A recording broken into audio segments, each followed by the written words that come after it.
105.5. Oscar, how's it been? Haven't seen you in a while. It's been a little bit of a long layoff for you, but I know you're as excited as anybody. Yeah, we are excited, and watching these Colonels warm up, watching the scrimmage games. They've reloaded. They lost a couple of seniors on the offensive line, but looks like they've developed those players that got a lot of playing time behind them last year. It should be a fun year, Kyle. It really is going to be a fun year. I mean, there's so much talent on this ball club. The expectations, as I said, are high. Altavista's fan base is always excited, and this year no exception, and probably even more so because of the state championship last year. We won't talk about the state championship every game or anything like that, but, last year was a pretty special year, and I'm sure we'll visit it and revisit it a few times. It's always going to come up. A dream season like that's not something you forget about. I mean, the same way we still talk about that 09 team from time to time. You just don't forget about a team as good as that one last year. Well, absolutely, that's correct, and expectations are high. And I think if you talk to the kids, anything short of getting back to the state title game will be a disappointing season for them. Right, that's the thing. Once you've been to the top of the mountain one time, it's no fun to just go halfway up and come back down. You got to reach the summit again. That's what the Colonels are going to try and do. Had a chance to catch up with Mr. Mike Sharness before the game, and he echoed some of those thoughts, and he did touch on last year a little bit, although as you can probably expect, Coach Sharness, one game at a time type of guy. He doesn't want to dwell on too much last year. Well, you're not dwelling on a state championship, but kind of trying to move on, I guess, and has the expectations for this year that they are going to move on. So you hear about all that and more. We're going to take a quick time out. We'll come back with a word from the coach. It's the Altavista Colonels, the Prince Edward Eagles. It's opening night here, the 2014 high school football season.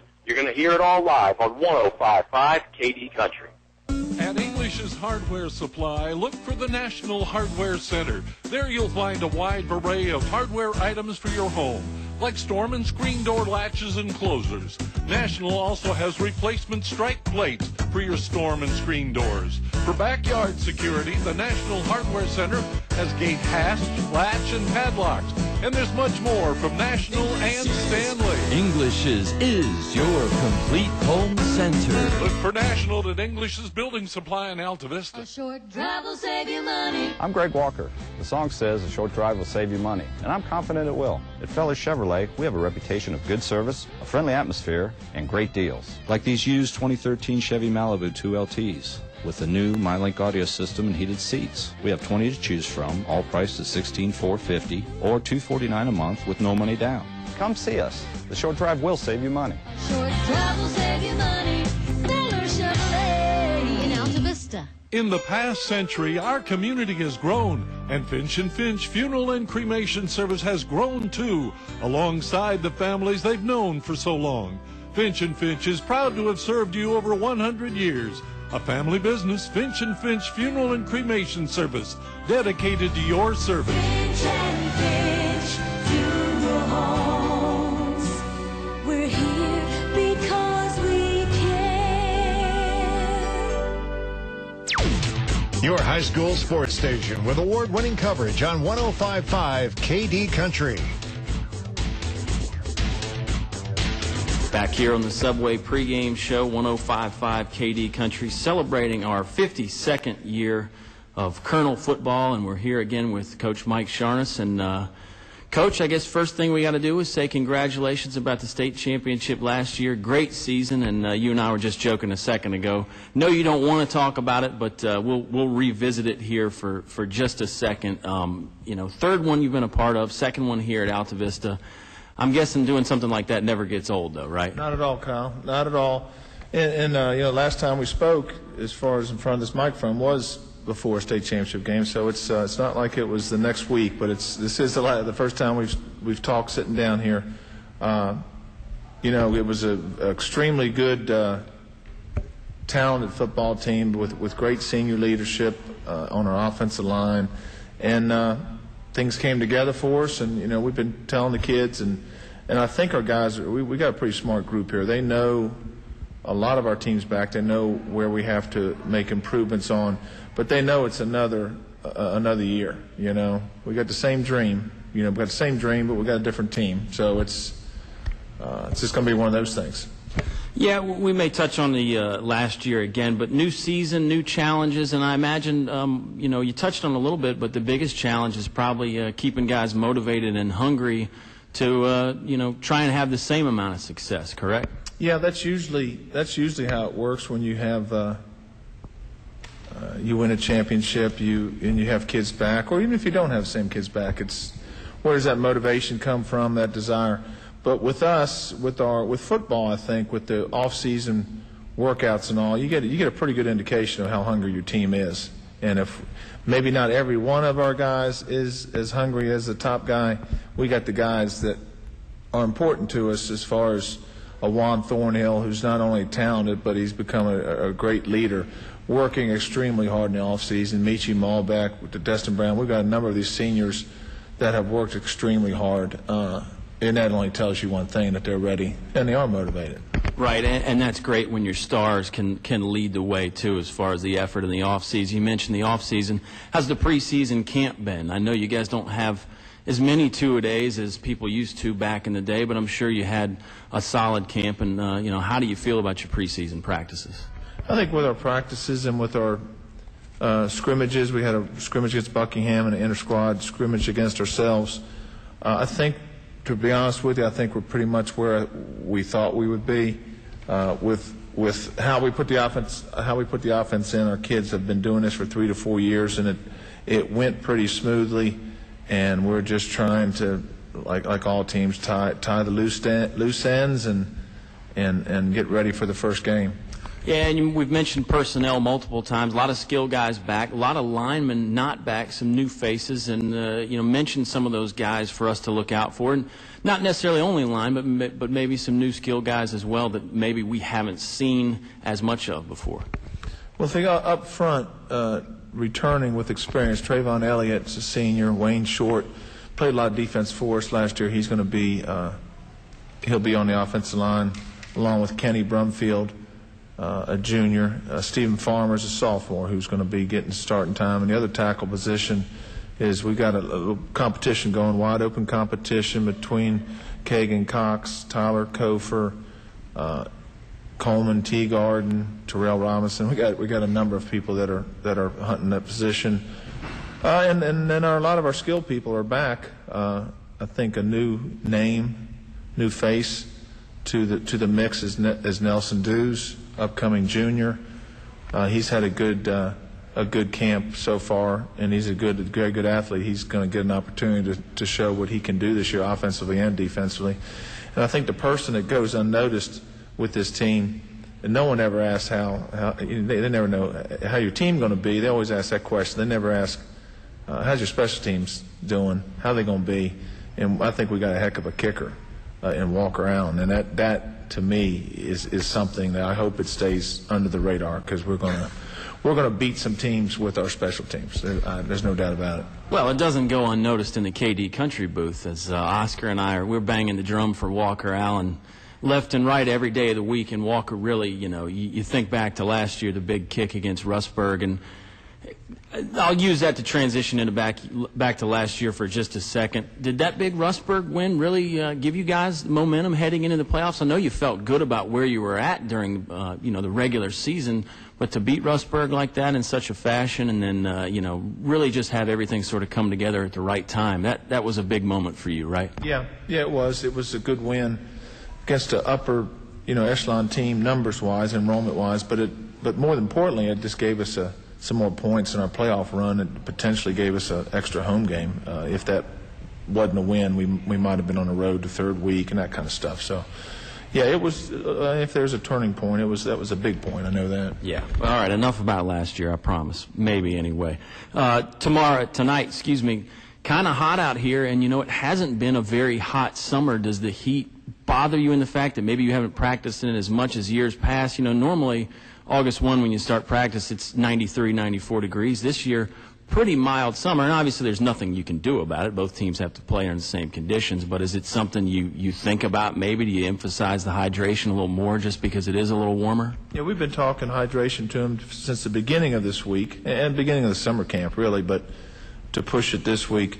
The other team's got to play in the same, elements, so we have to be smart. To answer your question, we got to be smart with our substitutions, smart with getting some guys some needed breaks that they might not necessarily want. Our guys want to be out there on that field, the whole time. We've got to pull them out to make sure that they get the rest. Well, a couple more questions here as we wrap up the pregame interview with Mike Sharness, head football coach of the Altavista Colonels in the Subway pregame show. Prince Edward, the opponent tonight. We're in Farmville. Athletic team with a lot of guys back. I was scanning over the roster yesterday, and it's a lot of those same names from last year. And again, they're an athletic team. Is that the main thing that scares you about Prince Edward here tonight? Yeah, you hit it on the head there. I think they got around 20 seniors, and they are and always have been very, very big in size, very athletic, can run. They run very well. And what we've seen on film is a quarterback that makes plays with his feet and his arm, receivers with some speed, couple guys catching deep balls, and they're continually doing that throughout our film. That only means one thing, that they've got some kids that can run. Their tailback is making long runs. He looks like he's got some jets. And it's hard. We've only played him one time last year, and it's hard to judge by film, so it's still at a point where you're not really sure of what your opponent has, and so it's going to be interesting. Yeah, final thought here, last question on the Subway pregame show. You've always been a one game at a time, stay in the moment kind of coach, and that's a compliment because I think that's part of the reason why your teams have so much success. But do you talk to this team about getting back-to-back state titles, or at least having the chance to do that? Is that a goal for this team, or is it still one game at a time, and when we get in the playoffs, the chips fall where they are, and we'll just play that game next? Yeah, we talk about it at one point this year. We talk about it, and that's pretty much what we say. Let's go play ball. It's a long season, extremely long season, and take the adage that you're talking about, one day at a time, one game at a time, one practice at a time. It sounds boring and all that good stuff, but it's how it works. If you look any further than that, you're going to get swallowed up, you're going to get beat. So, we talk about it one time, and then we just try to focus these young men into what their job is. Head coach Mike Sharness ready for the season opener. 52nd year of Colonel football here, all on 105.5 KD Country. Here's more specials from your area Apple Market convenience stores. 32-ounce fountain drink, only 89 cents. Large coffee and fresh baked donut or Mrs. Freshly snack cake, just $1.99. Dr. Pepper, 99 cents for the 2-liter size. And 8-piece chicken, now $7.99. Every day from 4 to 8 p.m. at the Apple Market locations, Riverside, Gateway, and Main Street in Altavista. You know what they say, stop by the Apple today. Good food, low prices, and great service keep customers coming back for more day after day at El Cazador Mexican Restaurant in Altavista. El Cazador is now open all afternoon, so you can come by anytime, any day, 11 a.m. till 10 p.m. El Cazador Mexican Restaurant, a great place to unwind and relax with friends. Open 7 days a week, Main Street, Altavista. El Cazador thanks you for your business. Stay cool in the summer and warm in the winter. Tyree Little's Heating and Cooling, on the ready to keep you comfortable year-round. Locally owned and operated, just a call away, with over 20 years experience. Licensed and bonded. Tyree Little's Heating and Cooling, specializing in heating, air, plumbing, and electrical. Any season, anytime. Tyree Little's Heating and Cooling, keeping you cool in the summer and warm in the winter. Give them a call today. Tyree Little's Heating and Cooling, Gretna. Now back to the action with Colonel Sports on 105.5 KD Country.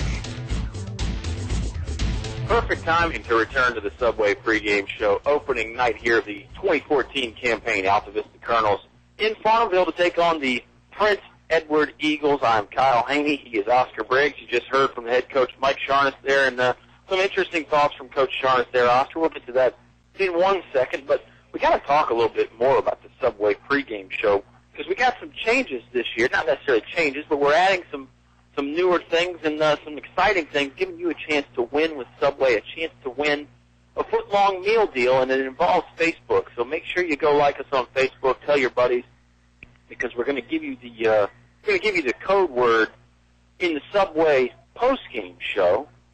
then you're going to be the first one to message that code word to the KD Country Facebook page, and you'll win a free foot-long meal deal. So you do have to pay attention, and there is a little bit of work involved, but not too much work to win a free sub, right, Oscar? And that's a $7 or $8 value right. at the least, so you can't go wrong with that Subway pregame show. And would be remiss if we didn't mention you can listen to us on 105.5 WKDE or live on the internet broadcast, kdcountry.com, new sponsor this year.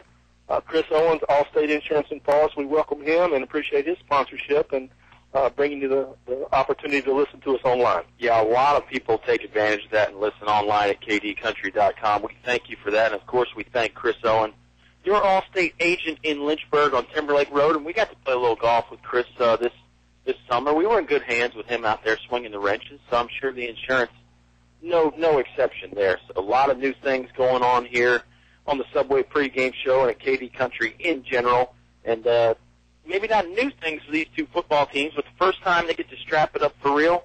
Both teams have had some scrimmages and some interesting results all the way around for both ball clubs, Oscar. Yeah, Prince Edward most recently last week scrimmaged a very confident Chatham team that we've seen has battled Altavista at a high level the last 2 years and actually beat Chatham 27-13.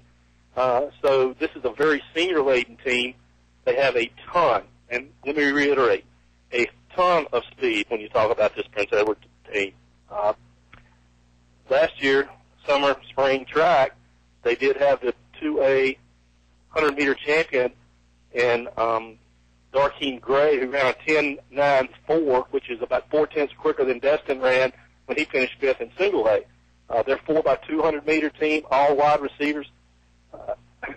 They won the state championship. So they are loaded with speed, and we were down on the field earlier, and they've got size too, Kyle. Yeah, they do. They have some size. You know, Coach Revis was even commenting like, wow, we don't have anybody that looks that big with that kind of a broad shoulder frame and that kind of stuff. So this is a Prince Edward team that certainly should not be taken lightly. Coach Sharness mentioned that in the pregame interview here on the Subway pregame show, and he said with those receivers, Oscar, they love to just get downfield and throw it up for them. Not really a jump ball, but just throw a lot of those go long backyard football kind of routes, and when you have that kind of speed, it's tough to stop that. Well, and let's talk, when you talk about speed, Altavista's got speed too. When you talk about Mitchie Malback, Juan Thornhill, Dustin Brown, those kids can fly as well as Nelson Dews too. So a track meet could break out here. Yeah. We've said that before. We'll have to see. A lot of times we say that a defensive battle breaks out, and this Altavista defense is stout. Yeah, we thought that going into that great Altavista Appomattox game last year, we thought it was going to be, just bukus of points scored, and everybody was going to be scoring a touchdown left and right. It ended up being a defensive battle, like you said. So that speed comes in handy on defense, too, I think is the point of the story, right? Especially when you got Malback and Thornhill and Nelson Dews and those guys running around in the secondary. Sometimes it's hard to break free for touchdowns no matter how fast you are. Well, it is, and the old adage is, defense wins championships. And last year, during the first half of 15 ball games, Altavista only gave up 70 points. 8 of those games, they had shutouts. And you think, well, maybe the strength of schedule, whatever. But 4 of those shutouts, you're talking Appomattox, Dan River, Essex, Franklin. Yeah. Perennial powerhouse, high-scoring teams that averaged 35 and 40 points a game last year. So the just of that is that Altavista's got a majority of their defense back.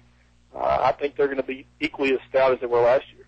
I would agree with you. That defense was really key to that state championship last year. Coach Revis comes up with the defensive game plan, well, obviously with some input from Coach Sharness and the entire staff for that matter. But Coach Revis did an amazing job coaching those guys last year. He had plenty of talent to work with, too.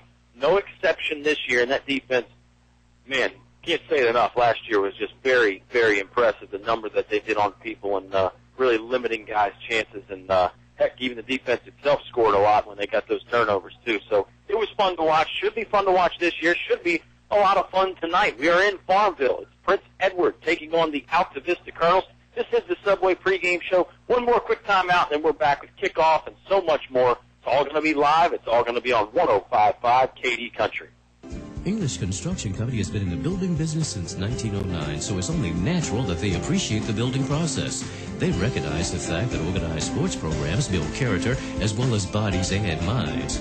They know that high school sports build our youth into more well-rounded and more productive adults. English Construction Company is proud to be a sponsor of high school sports and salute all athletes, coaches, and teachers. A word of praise and encouragement from English Construction Company with offices in Lynchburg. No one knows trucks like we know trucks. Come see us and you'll agree. From small to tall, we've got it all. Highview Motors, GMC. Come on in, bring the family, see your friends at Highview Motors. Highview Motors, GMC. From small to tall, we've got it all. Highview Motors, GMC. Have you looked at your business banking fees lately? I'm Sean Stone with First National Bank, and we have the best business accounts which offer serious savings for your company. We have a full menu of business products from checking accounts and remote deposit capture to online banking.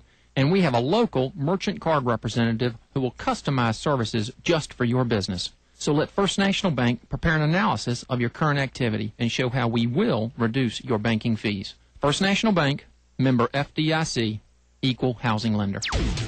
Your home for Colonel sports coverage. 105.5 KD Country.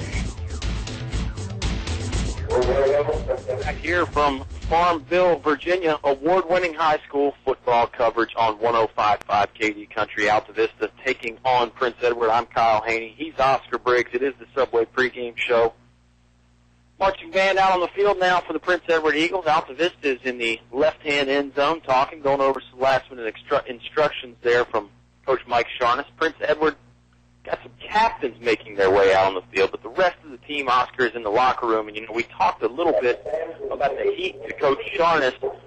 Prince Edward didn't have their pads on when they were warming up, and you and I sort of suspected that was due just to, conserve a little bit of energy. It's a little bit hotter out here than we're used to, so you can get warm without the pads on. Hard to do some of that hitting and stuff, but well, and you're right. Coach Sharness did, talk a ton with us, even off air, about the need and the hydration plan that he had for the kids. So it's important, and Prince Edward's sitting back and taking advantage of that. We're taking advantage of the air conditioning. National anthem time now, so we'll step aside again for another quick timeout. Subway pregame show returns right after this on 105.5 KD Country. Apple Auto Glass is your windshield repair and replacement center in Lynchburg. You get a free car wash with all windshields replaced in the shop. Apple Auto Glass wants the fans to enjoy the boys of fall this high school football season. When I feel that chill, smell that fresh cut grass, I'm back in my helmet, cleats, and shoulder pads, where the boys of fall. Apple Auto Glass salutes the boys of fall. Our thanks to these members of the KD Country Sports Club. El Cerrito in Altavista. Throw on a sombrero. Shake your maracas. It's El Cerrito time. Authentic Mexican cuisine only at El Cerrito. Robertson Auto Sales, Lynchburg. Dealers with a passion for great quality pre-owned vehicles. We love cars and trucks, and it shows in our inventory. Aubrey Rosser, attorney at law, going above and beyond the courtroom. Your choice for any and all legal advice. Serving Altavista, Lynchburg, and Roanoke areas. One Stop Mart, Main Street, Altavista, where the gas is cheap, beverages are cold, and the chicken is kicking. Mad Biddy's Antiques, 105 Wood Lane, just off of Main Street. Come find what you didn't know you were looking for. Dairy Free, serving ice cream, yogurt, fries, hamburger, hot dogs, and fresh chili since 1961 from their Main Street location. Your station for high school sports play-by-play is 105.5 KD Country. Award-winning high school sports coverage returns here on 105.5 KD Country. Captain's about to meet there in midfield. Very nice rendition of the national anthem by the Prince Edward Marching Band. Colonels last year, of course, state champions. If you don't know that, maybe you were away for a little while, but you missed a great year. 14-1, the lone loss coming to Gretna there in week 4, 5, 6 roundabout there, Oscar. Not 100% sure. Oscar's going to check his records. He's meticulous with his record keeping, unlike me, who's probably well documented. But you keep your records like your car. So he went there. It was fifth game of the season for Altavista. They were 4-0 going in, 4-1 coming out, obviously. And again, a very good Gretna Hawks squad. Sounds like the Hawks are pretty well reloaded down there just to the south of Altavista as well. So that should be a fun matchup as always. But long way to go for that. This is week one. Coach Sharnis mentioned that to us after the interview. It's a long season. It's definitely a marathon, not a sprint. And, of course, you'd like to win them all, but the important one is you win the last one, and that's in Salem there for the state championship. Colonels did that last year. Of course, the last state championship before that coming in 2009 for the Altavista Colonels. Prince Edward, Oscar, back-to-back 1-9 seasons. But it seems like a team that might be on the upswing. Certainly they've got the speed. We talked about that, and they've got some size as well. You can just see that from looking at them. So it could be a ball club that can jump up and bite some people this year. Obviously, it's hard to go from a 1-9 season to say an 8-2 or whatever. But nowadays, with the new playoff format, you don't have to win a ton of games to get into the playoffs. And as we know in sports, once you get into the playoffs, everybody's got a gambler's chance then. Well, Rodney Kane, who's the AD here, we were talking with him earlier, and he said that they continue to grow their football knowledge. So not quite where they want to be yet, but they're getting better. He said they are a senior-laden team. Teams are at midfield for the coin toss. Altavista 10-5 last year on the coin toss. You keep that stat. Now, that is meticulous right there. And we talked about it. It seemed like the Colonels either won the toss every year or the other team elected to take the football. Now, normally when the Colonels win the toss, their MO is to defer and kick, let the defense take the field first, so you get the ball in the second half. And it seemed like even on the ones they didn't win the toss, the other team elected to receive. So, in essence, they got what they wanted anyway. Haven't seen anything just yet. I don't know if they've even flipped it yet, Oscar. Haven't flipped it yet. Going through the introductions and maybe touching on some of the new rules this year. One of the main rules that the officials are going to be looking at is targeting, launching, those type things, leading with your forearm, leading with your helmet. Those things are going to be scrutinized this year. Right. That's something also that we touched on with Coach Sharnis after the interview. It looks like they have tossed. I see everybody looking around. And it's a situation with the targeting, like you said. It's hard to tell guys not to be physical, but there's a right way to do it. You can't lead in with the helmet. You got to keep your head up. And here comes the final flip. Boy, that's about the best play-by-play you're going to get on a coin toss from me as far as that goes. It looks like Altavista's won the toss. 1-0. It's a great start. That's a great sign. They've chosen to defer, like we said.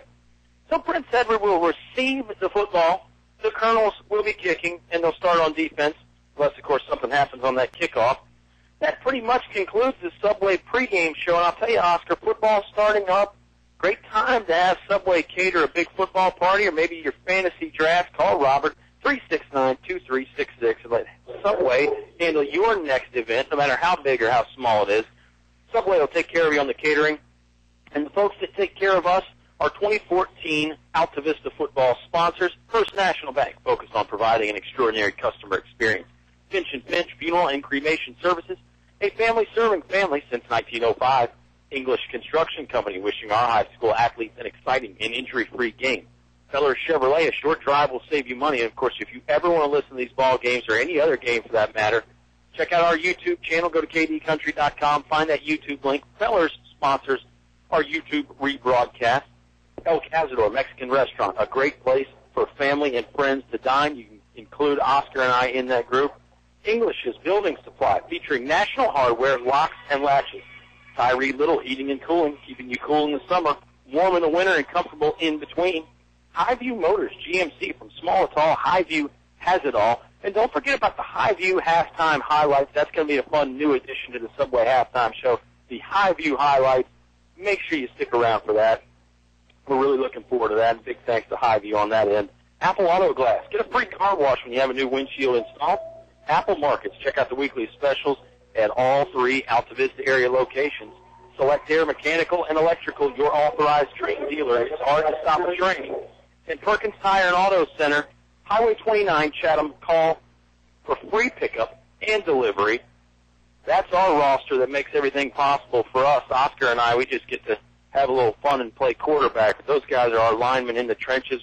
We're going to be call on them all year, and we hope you do support our sponsors. Go in there, thank them for what they do, or better yet, just go in there and buy something. That'll be the ultimate compliment. An interesting strategy here by Prince Edward. One of the things that they've done, they waited for Altavista to run through the banner, and Prince Edward was really stacked up and was inside for the last 15, 20 minutes. Yeah. While Altavista was out warming up, and it's a little bit interesting. It is extremely warm here, upper 80s.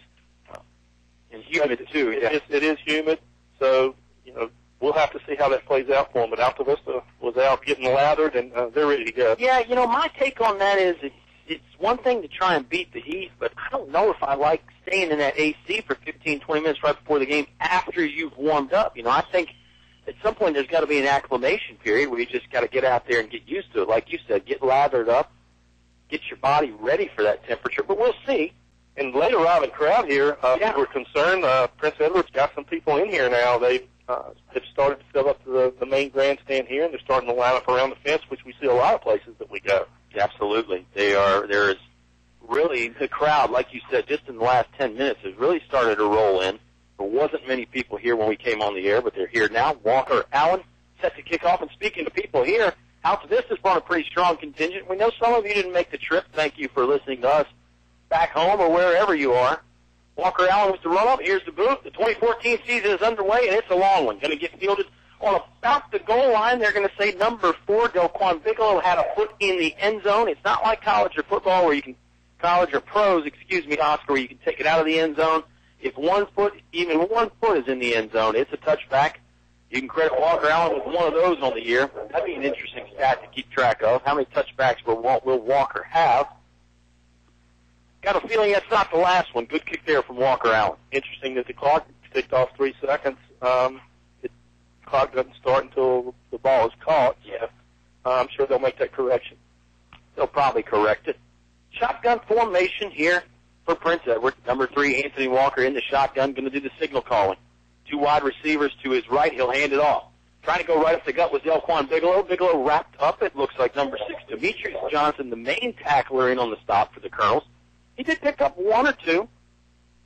They're going to give him, looks like, about a yard. And Donovan Montague and Destin Brown both stunning, blitzing on that play, coming up, trying to close those gaps. Yep, that linebacking crew is going to be something that you and I are going to talk about a whole lot. Looks like down in the 3-point stance, you got Dante Poindexter, Darius Johnson, and also maybe Wayne Short.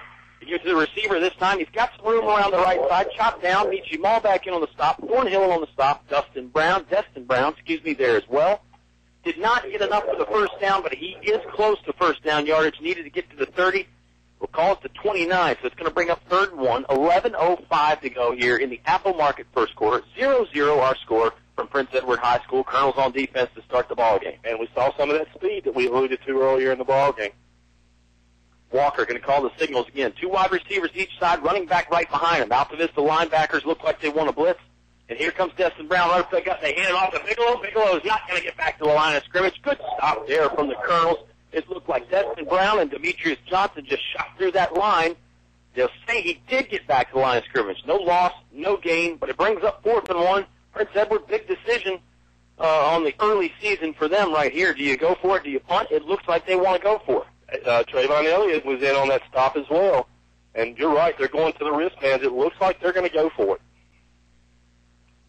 Colonel's going to stay in the base defense. Wayne Short looks like he's at the nose tackle there, right over the center. Now he'll shift over. It looks like a 4-man front this time. Shotgun formation for Prince Edward. Man goes in motion. That's the receiver. They fake it to him. They give it to Bigelow again. Bigelow hit hard at the line of scrimmage. I think he's short. Let's wait for an official land. He's short by about half a yard, according to where the line judge is spotting the ball. Yep, he put that foot down. It is short. Needed to get to the 30. He ended up being about a half a yard short. Great stop right there on the early season for the Altavista Colonels defense. Got to tip your cap a little bit to Prince Edward for going for it, trying to be aggressive, Oscar, but now that stop for Altavista has led to some perfect field position for the Colonel offense. It will take over on the, call it the 29.5-yard line in Prince Edward territory. Well, I understand the need to try to want to get that first down and keep the ball away from the Colonels, but you've given them a short field.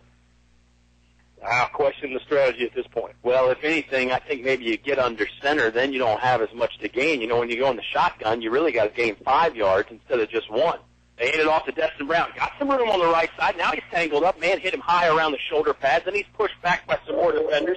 Good scout, Prince Edward defense there because there was a hole. They closed on it quickly, and he's brought down for no gain. Yeah, it looked like he was going to, from this angle, it looked like there was a hole. Yeah. He was going to be able to get downfield for 8 or 10 yards, and they did a nice job closing that gap and stopping him to no gain.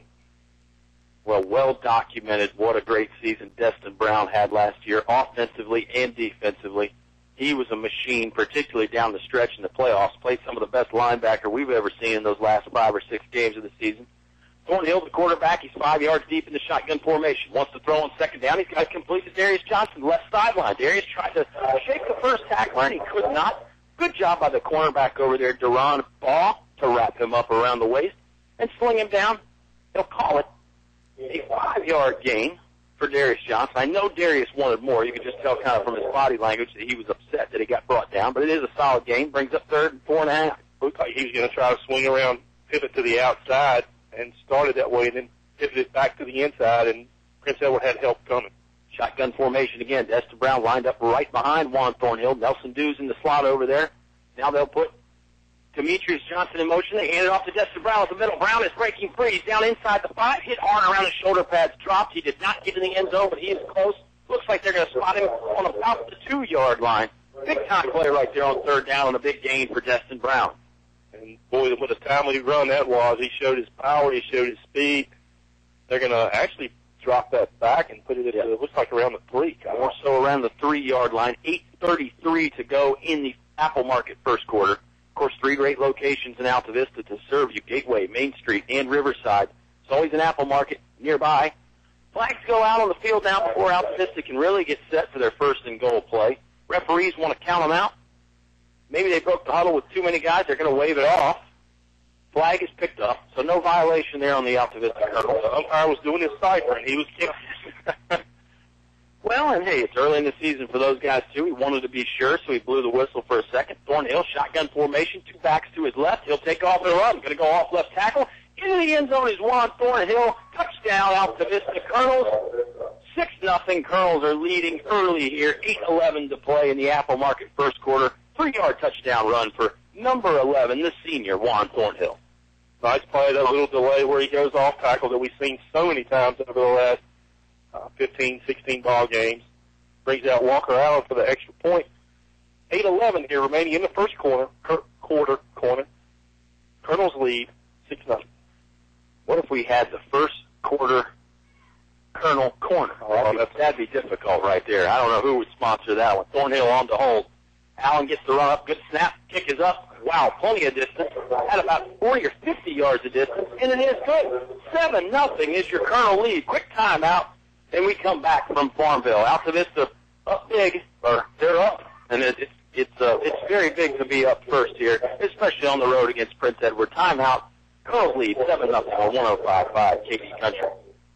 Relax on the road this fall with the peace of mind you get from Michelin Tires. Because from August 25th through September 21st, you can get $70 via MasterCard reward card after submission when you buy any set of 4 new Michelin passenger or light truck tires, including the new Michelin Premier All-Season Tire. See Calvin, Stanley, and Frankie at Perkins Tire and Auto Center, Highway 29, Chatham. Call 432-1100. See redemption form for complete offer details. Offer expires 9/21/14. Void where prohibited. Reward card issued by U.S. Bank pursuant to license from MasterCard International Incorporated. Here's more award-winning high school sports with Kyle and Oscar on 105.5 KD Country. Juan Thornhill, 3-yard touchdown run, gives the visiting Altavista Colonels a 7-0 lead. Walker Allen with the point after. Wow, you talked about his leg is really developing, Oscar. And in an extra point, he just sent that through like it was a 50-yard field goal. He did a lot of work this summer, strength training. He did a lot of camps. He was at the Y every morning at 5 o'clock. It's showing. Yeah, absolutely. That's impressive. And remember, Walker's not just a kicker. He's going to get some snaps out there, a receiver, and maybe in the secondary as well. He's a very, very good athlete. Saw that on the basketball court, part of that state championship Colonel basketball team. He's got another kickoff on the way. This one lands on about the 3-yard line and fielded again by Delquan Bigelow. Bigelow's going to go right up the middle, and he's stuffed. Ball might have come out momentarily, but he got it back, and he's swarmed on. Montague there, Beecham Ball back there, and Destin Brown there as well. And I believe Clydell Moon might have been the first man on the spot there for the Altavista Colonels. Nice coverage up by Altavista on the special teams. They're going to set up shop. Prince Edward's going to set it up right at, looks like the 20. Yeah, so it's not a touchback, but it's actually better than a touchback because I think he is just shy of the 20, at least according to, they are going to move it up now. Maybe you were right and the chain guys were wrong. Darn it, Oscar Briggs, why do you always have to be right? I hate when that happens. Call it the 19.5-yard line just so I can be right for once this game, will you? Shotgun formation for Prince Edward.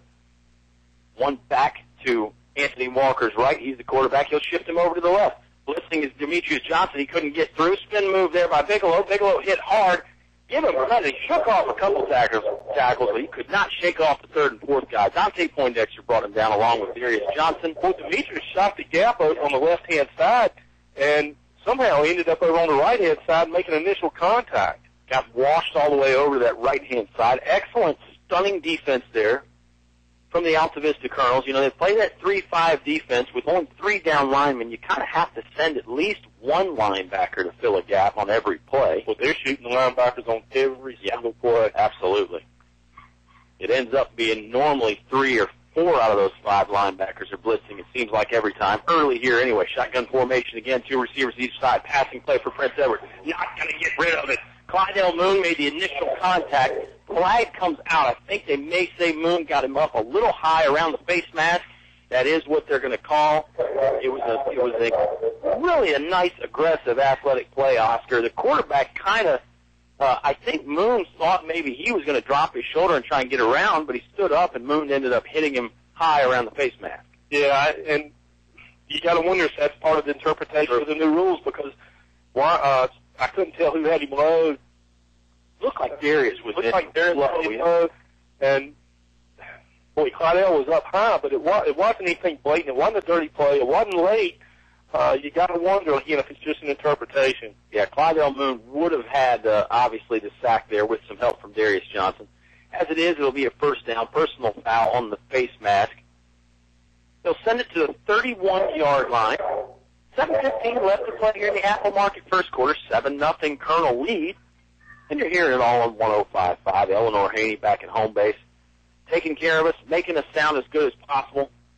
We couldn't do it without her. Shotgun formation again for Prince Edward. They hand it off to Bigelow after some misdirection. Malbeck missed the first tackle, but the ball came out. Let's see who gets it back. I think Prince Edward fell on it. Delquan Bigelow lost it, and it looked like he grabbed it right back when it hit the turf. He will pop up. Prince Edward football still. Clydell Moon was in there trying to take the ball away. Ends up being a 5-yard gain for the Eagles. They're going to mark it, like you said, 5-yard gain. Mark it to 36-yard line, gain of 5.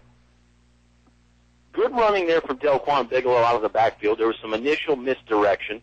Looked like they faked left. He turned around and went off right tackle. And that's a good strategy against this blitzing, shooting the gap defense that the Colonels are using right now. Maybe the only chance you have. Thornhill at safety. He's up around 7 yards. They hand it up to Bigelow again. He's going nowhere. Tripped up in the backfield by Donovan Montague. And then Dante Poindexter came in and cleaned house, taking care of him in the backfield. That'll go as a loss and bring up 3rd and 7 now for the Prince Edward Eagles. 6:10 left to play in the Apple Market first quarter. 7-0 Colonel lead.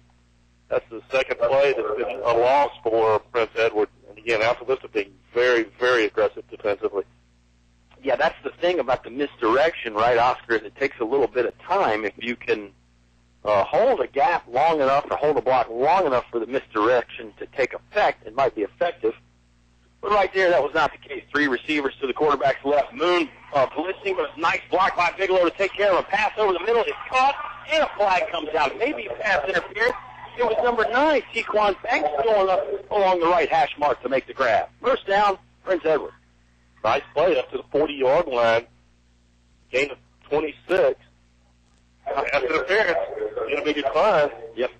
I'll tell you, great action in the backfield there as Clydell Moon had a free open shot on the quarterback, but the running back, Delquan Bigelow for Prince Edward, stepped up, took on Moon, threw a great block, and it bought the quarterback just enough time. That's good football. He threw a great block, but he's out of the game now because Clydell hit him and sent him reeling. He did pay the price, but it gave him a little bit of extra time he needed to get the ball downfield.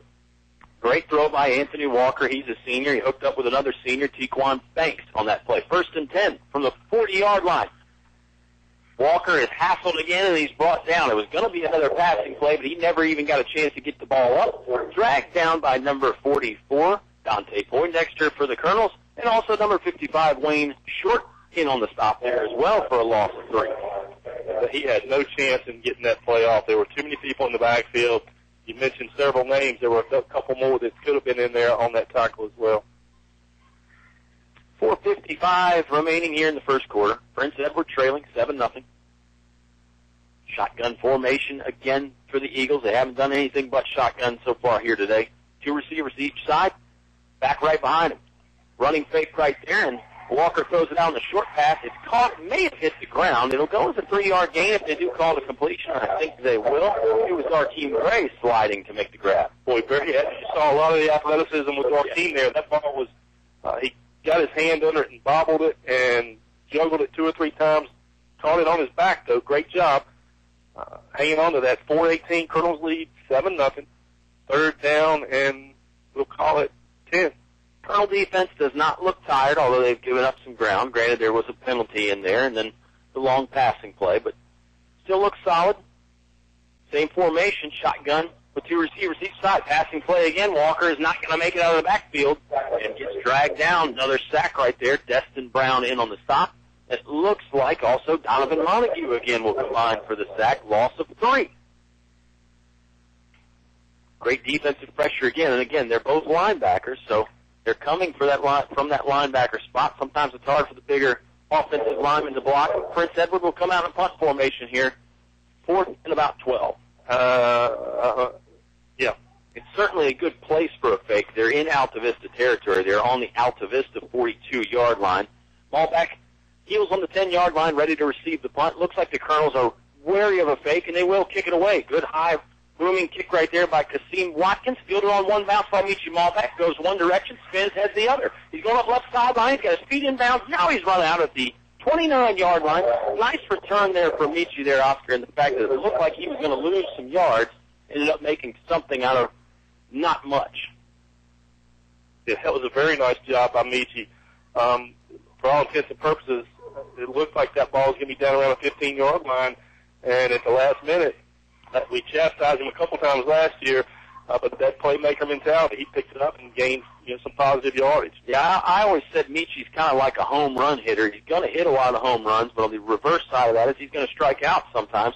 But when you got talent like Michi Malbeck does, you got to take some risk, I think, to break some of those long ones. Shotgun formation, Thornhill wants to run, got a shake and bake, trying to hit some moves, some guys, and really couldn't get much. He was bottled up. He gains about 1, gets it across the 30-yard line. We'll bring up 2nd and 9, under 3 minutes to play the Apple Market first quarter. 7-0, Colonel lead. And, if you're Prince Edward, you got to be pleased so far. Under 3 minutes left, you're only trailing 7-0. They've competed so far. I would agree. I don't think Prince Edward in any way should feel bad about the way the game's going so far. It's Altavista's only second their possession, too. Right. Handoff goes to Moon. Moon going to go right tackle. Great surge up front by the lineman there. Get him about 4 or 5 yards. He's pushed back. I think progress is going to get him to the 35-yard line. First down markers on the 39, so it should bring up 3rd and 4 unless the spot changes. Probably be under 2 minutes to go when the Colonels snap this 3rd down ball. Thornhill getting the play in from the sideline, relays it to Moon. Darius Johnson is over here towards us on the near side. Ball is in the exact middle of the field, right between the hash marks. It is about 3rd and 4.5. 3 wide receivers to Juan's right, back to his left. Juan fakes it. Now he's going to run it. Head fake there. He's headed to the left sideline. Breaks 1 tackle. He's got the first down. He's across the 50. Dragged out of bounds at about the 46-yard line. He is stopped by number 1, Darkeem Gray, but it is certainly enough for first down yardage. And the Altavista Colonels will move the chains with 1:55 to go in the Apple Market first quarter. Nice pick up by Juan there, 16 yards. It's on the Prince Edward 49-yard line. Juan ran very much under control then. Really never got his jets turned on when he turned that corner, but nice job by Prince Edward stringing that play out. Yeah, it was a controlled run, and Juan never got into full sprint, but even Juan jogging is a lot faster than most guys. Juan will throw now. Flush out of the pocket. Still wants to throw. He's got Malbeck open. Malbeck catches it on the right hash mark around the 35. Trying to make some guys miss. Beachy's still on his feet, and he's still on his feet dragging some tacklers with him. He is finally stopped at the 10-yard line. Impressive catch and run from Michi Malbeck. Great throw by Juan Thornhill, too. to deliver it to him downfield. Wow, that's the old Thornhill to Malbeck combination that we know and love. Well, and Mickey Malbeck, nobody worked any harder than he did in the weight room during the summer. You can noticeably see it in his shoulders, his upper body strength. It showed on that play. 39-yard pickup for the Colonels. Yeah, that was impressive. 3 would-be tacklers just sort of falling right off of Michi Malbeck, and the guy that finally brought him down got drug a good 5 yards behind Michi. Handoff going to Clyde Moon. No, Thornhill wants to keep it. Going to go left side on the QB keeper. Headed to the pylon. Dives. Is he in or is he short? They're going to say he's in. Touchdown, Juan Thornhill on the 10-yard scoring run. That's 2 on the evening so far for Juan, 2 for the Colonels. Walker Allen will come out to try the extra point. Gotta love the play to set it up, though, the long pass play to Michi Malbeck. Excellent stuff, and it's really vintage Colonels right now, at least what we've come to know and love from the last 3 years from the Colonels. Absolutely. And, you know, again, Juan got about 3 yards from the pylon. Looked like he was going to get stopped and dove and got that ball right inside the pylon. I think it was Kassan Watkins trying to run him down, trying to cut him off from the edge of the end zone there, but he just couldn't do it. Thornhill on the hold. Snap is back. Ball is on the block. Kick is good. Another long, straight one from Walker Allen. He's 2 for 2. Colonels are 2 for 2. They lead 14-0. 1:21 left to play here in the first quarter on 105.5 KD Country. Unfortunately, I have some bad news. How bad is it, Doctor? We've done all we can. Your heat pump's not gonna make it. Oh, no. Honey, it's going to be okay. We'll call Select Air Mechanical and Electrical, 332-2600. With over 60 years experience, they'll have us comfortable again in no time. I recommend Select Air to all my patients. Call 332-2600 or visit selectairmechanical.com. They can handle all your home comfort needs, and they're an authorized trained dealer. It's hard to stop a train. More live high school sports action on 105.5 KD Country. As we return here from Prince Edward High School, Colonels lead 14-0. Altavista doing it and doing it well here, Oscar, with just over 1 minute to play here in the Apple Market first quarter. Another classic drive for the Colonels. 6 plays, 71 yards, 1:49 seconds. Yeah, that is a classic Colonel drive. Good mix of run and pass there as well. It was fun to watch. A lot of guys involved. Certainly Juan Thornhill's always going to be involved. Headed to UVA next fall. Cavaliers in action tomorrow. He's worried about this one here tonight. Kickoff again from Walker Allen is long. It will land in the end zone. It's another touchback, so he's 2 for 3 on the touchbacks, and the other one was virtually a touchback because the other team started at the 19.5-yard line. The other team in question, of course, is the Prince Edward Eagles, who have not looked bad. They've gotten some first downs. They've been able to move the ball at points, Oscar, but hard to sustain anything against this Colonel defense, and they certainly have not been able to stop the Altavista offense either. Yeah, they've had some time of possession. The thing is, they've only got 33 total yards against 100 for the Colonels so far in this quarter. 1:21 left to play here in that first quarter. 14-0 Colonels lead. I got to do a shout-out here in just 1 second, Oscar. We'll start that early. We'll start the roll call early. Passing play for Prince Edward. Flushed out of the pocket. Darius Johnson is there to stop him. Somebody hit him from behind. And that's number 3, Donovan Montague there on the sack, combining with Darius Johnson. Loss of 3 on the play there for quarterback Anthony Walker and Prince Edward. Well, they continue to just give all kind of fits in the backfield. There are 2, 3, 4 players from Altavista in the backfield on every single play. No breathing room. No breathing room whatsoever. You know, I mentioned Cavaliers in action tomorrow, Oscar. I know a couple guys going to that game. I'm not sure why you would want to go to that game. Timeout on the field. We'll take it with them. I'll finish that story up here in a second. Timeout for us as well. 48 seconds left in the first quarter. Altavista leading Prince Edward 14-0 on 105.5 KD Country. National Hardware is heavy-duty, durable, and practical. English's Building Supply has a broad selection of National Hardware products. Shelf brackets, hinges, angle brackets, screw eyes, hooks, turnbuckles, whatever your hardware needs, National is the name and English's is the place. For hardware at its best, shop English's Building Supply. English's is your complete home center. North Main Street in Altavista. Back to the press box for high school sports on 105.5 KD Country.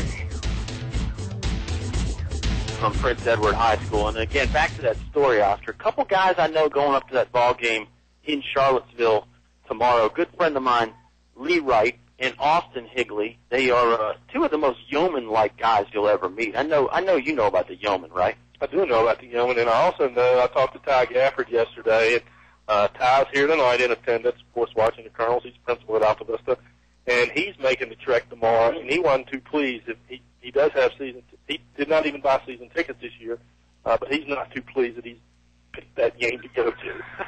I don't. Oh, well.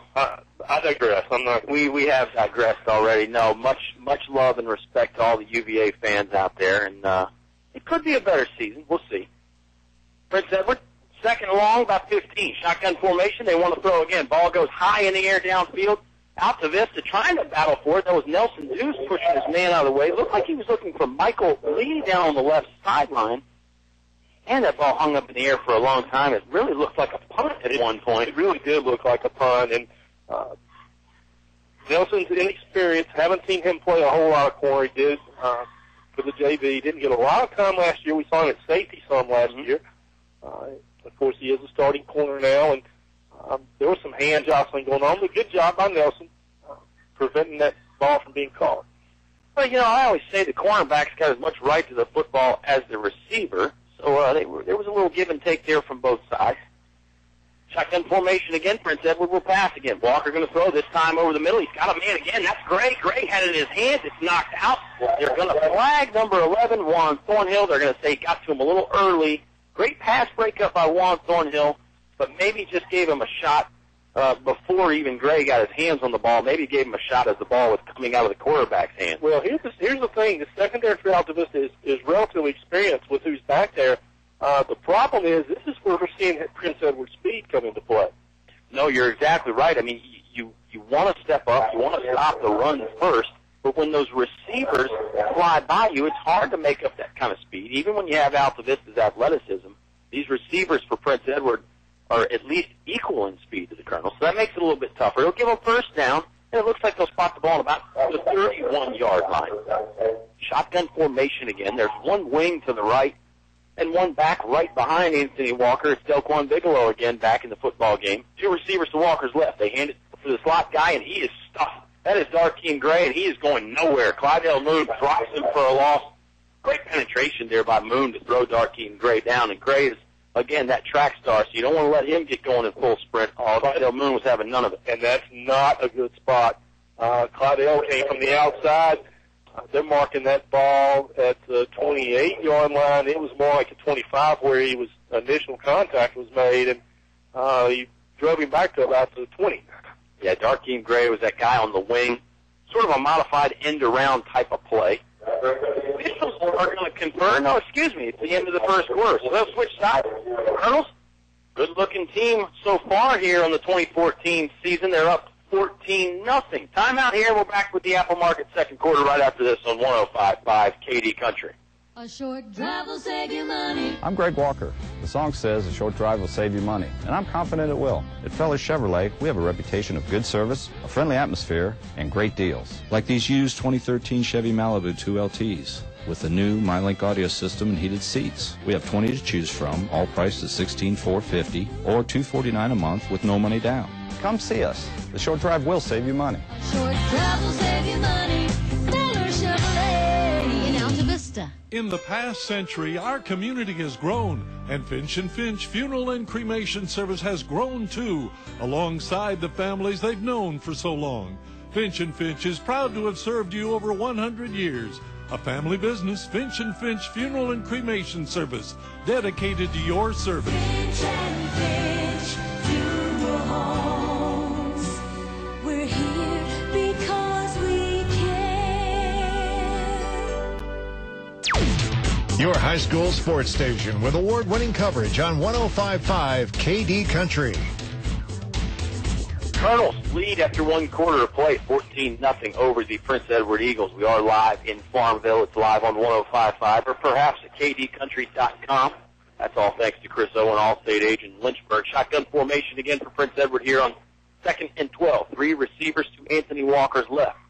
Walker calling the shots from the offense here, and they're going to blow this play dead as the football comes out of the center's hands. Small start on the Prince Edward offense, so that'll make it 2nd and 17 now. Just 2 seconds go by. 11:58 left to play here in the second quarter. And once again, on a illegal procedure false start, should be 12 minutes left on the clock. But you would think, right? Yeah. But again, that's something that the officials can. That official time is kept on the field. That's right. Yep. That's something that they can correct. So Prince Edward will break the huddle. There was about 9 guys in that huddle. A couple of the receivers stayed out of it and just looked at the wristband. Anthony Walker in the shotgun formation again. He's up 4 yards deep. He's got Delquan Bigelow, the running back, 4 yards behind him. Here comes the snap. He'll turn. He'll give it to Bigelow. Got some room initially. He's hit hard a couple times. Finally brought down by Thornhill and one of those linebackers. Boy, Bigelow shook off the initial tackles pretty well and didn't have a bad hole to run through there. Gained a little bit of yardage, not a ton, though. I think 3. Of course, it brings up still 3rd down and a short bus ride. Looks like it's about 16 still. Yeah, it's the old Oscar Briggs 3rd and a bus ride, although not a long bus ride, 3rd and 16. Walker will head over to the sideline to get a play. Altavista's kept that defense in there pretty much intact for the most part. We've seen some substitutions going on. Wayne Short has been running in and out. Trayvon Elliott has been swapping with him some. Elliott in the game right now. Looks like he's at the left defensive end spot. Now they'll go to a 4-man line as Montague steps up at a DN. Shotgun formation. Lineman moved, but the ball never got snapped. I got to imagine it's going to be an illegal procedure penalty on Prince Edward, but we'll see if they say maybe Altavista came across first. And you can't help but flinch. The way that the Colonels are stunning, they are all over the line. It is a false start, illegal procedure. Second penalty for Prince Edward. Bus ride just got a little bit longer. It'll make it 3rd and 20.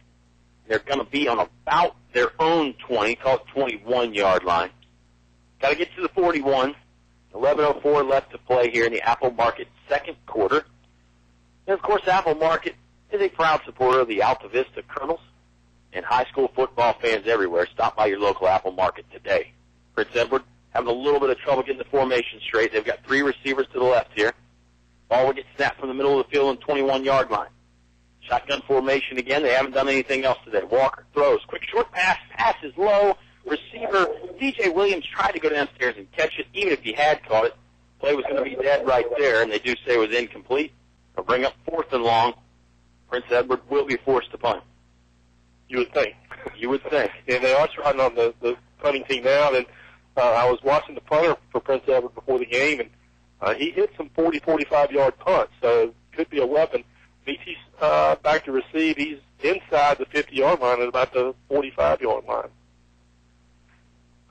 Again, Altavista pretty much keeps the same defense intact out there on the punt return. That's the way most high school teams are going to do it. You're not going to trot out a fresh punt return team. This kick is not good. Kind of shanked it off the side of his foot. It'll go out of bounds at the 35-yard line, so Altavista will take over in Prince Edward territory with great field position. They'll start on the right hash mark.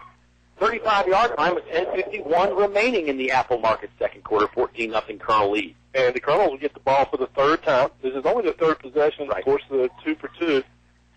10:51 again. Colonels leading 14-0. Yep, you mentioned it, 2 for 2 when they've had the football. 2 Juan Thornhill touchdowns, in fact. A 3-yard touchdown run and a 10-yard touchdown run. Of course, there's plenty of other excitement to get them there. Donovan Montague in the game at quarterback now, and we talked about this on the ride up. We haven't talked about it on the air yet, but Montague is going to play a little bit more quarterback this year. He'll put Michi Mall back in motion behind Destin Brown. He'll hand it to Destin Brown. Brown's got some room up front. Pile driving through the line. He's got 10 yards. Now he's got about 14 before he is dragged down in a big mass of bodies. That was one of those plays where there wasn't really a hole there. Destin just made his own. He put his hand on the back of the lineman and just told him to go. Yeah, absolutely correct. And yeah, Juan is actually spread out on the wide side, on the left, in the left-hand side as wide receiver. And boy, if you haven't heard about Donovan Montague, he can absolutely throw the ball with anybody in this section of the state. Yeah, if you tuned into us last year, you know how good of an arm Donovan has. He is by no means a backup quarterback. He would be a starter for most everybody else. He's going to wing it out to Michi Malback. That time the arm was a little too strong, just overthrew number 1 over there on the left sideline. It was going to be One of those little short swing passes goes incomplete. Still second down and 10 from the 21-yard line to Prince Edward. And I love that run there by Destin Brown right before that. Just pure power and strength. Montague in the backfield with Brown again. And nice job by the offensive line pushing. They won that battle of the trench. Mm-hmm. Bunch formation down to the left. 3 receivers in tight formation over there. Demetrius Johnson spread out wide. They give it to Destin Brown. He wants to try the right side. Headed up right sideline. 5-yard gain before he's finally cut down inbounds, but a flag came out. They're going to call it a hold. It's certainly in that area, and it is going to be a hold. Yeah, got a good solid signal from that side judge over there. This will be 5 yards from the spot of the foul, probably going to bring up at least 2nd and 15. You do repeat the down. Maybe even more than 2nd and 15, actually, Oscar, if the hold was in the backfield. 10 yards. Yes, you're right. My apologies. I know the rules. I just got confused. Wow, they do. This ends up really hurting the Colonels. It ends up being about a loss of 13 yards. 2nd and 23. 10:20 remaining in the Apple Market second quarter. Clydell Moon in the backfield now. Juan Thornhill in the slot. He's on the same side as Michi Malbeck. They're going to put Nelson Dews in motion over that left side as well. Montague calling the snaps. Wants to throw. Gets it to Michi Malbeck. Malbeck catches it about 5 yards deep in the backfield. Now he's gone up left sideline. Can anybody catch him? Yes, Darkeem Gray ran him down. Ball came out, but it went out of bounds. So it's going to be Altavista football. Did he get the first down or not is a good question. They do signal he did get the first down.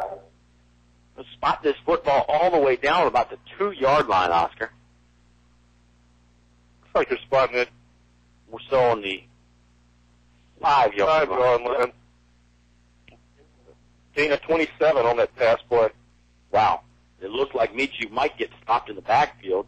They had good blocking over there on the left side from Nelson Dews and Juan Thornhill. Thornhill's going to check out of the game for a true breather. And no, he's just getting the side. He's getting the play. Actually, Montague now is at tight end. Colonels didn't have a quarterback. Destin Brown and Clydell Moon were both in the backfield. They did not have a quarterback out there. Montague, I think, thought he was going to go up to the tight end spot. Coach Sharnes will burn a timeout. We'll take it with him. Just under 10 minutes to play here in the first half. Colonels lead 14-0 over Prince Edward on 105.5 KD Country. Here's more monthly specials from your area Apple Markets. All meat quarter-pound jumbo hot dogs and 32-ounce fountain drink for $1.99. Gatorade 2 for $3, 32-ounce size. Red Bull 2 for $4, 8.4-ounce cans. Quench your thirst with Nestle's Pure Life Water 20-pack for $3.99. There's more specials at the Apple Markets on Riverside Drive, Gateway, and Main Street in Altavista. Remember what they say. Stop by the Apple today. Now back to the action with Colonel Sports on 105.5 KD Country. Back here at Prince Edward High School. And Kyle, one of the things we didn't talk about was last year the play calling on the offense. Juan Thornhill would run to the sidelines to get the play and then come back. They're not doing that this year. They're getting it signaled in. So, hopefully to take a little bit more, take a little bit of pressure off Donovan so that they're not having to run to the sideline. Yeah. That extra 20 yards, 25 yards on every play to get that play in. So, yeah, that ends up being a long night trotting back and forth, and that's the old way to do it. There's nothing wrong with it, but if you can save the body a little bit, they aren't going to have a quarterback back there. Clydell Moon's going to call the snaps now. He's got Destin Brown right beside him. He'll take it off right tackle. Moon headed to the end zone. Looks like he's in the knee. Touchdown for number 2, Clydell Moon. Third one of the night for the Altavista Colonels. Who says Montague and Thornhill are the only quarterbacks out here? You just snap it to Clydell Moon, let him follow the lead block, and he's in there. 5-yard touchdown run for Moon and the Altavista Colonels. What do we know, right? Yeah, what do we know? There was certainly some confusion on that, but it looked like that was, Coach Sharnes had to play the personnel in he wanted in, and that's what happened. It was a nice job. Clydell got a little bit of a jump, and boy, no trouble getting into the end zone. Yep, Thornhill comes back on to hold. Walker out on the kick. Snap is a little high, but Juan pulls it down. Kick goes up. Snuck it inside the left upright. No, he did not. He missed it beside the left upright. So Walker misses that one. 2 for 3 on the night so far, but the Colonels still looking pretty darn good. They lead 20-0. 9:54 to go here in the first half. Quick timeout on 105.5 KD Country. Good food, low prices, and great service keep customers coming back for more day after day at El Cazador Mexican Restaurant in Altavista. El Cazador is now open all afternoon, so you can come by anytime, any day, 11 a.m. till 10 p.m. El Cazador Mexican Restaurant, a great place to unwind and relax with friends. Open 7 days a week, Main Street, Altavista. El Cazador thanks you for your business. Your home for Colonel sports coverage. 105.5 KD Country.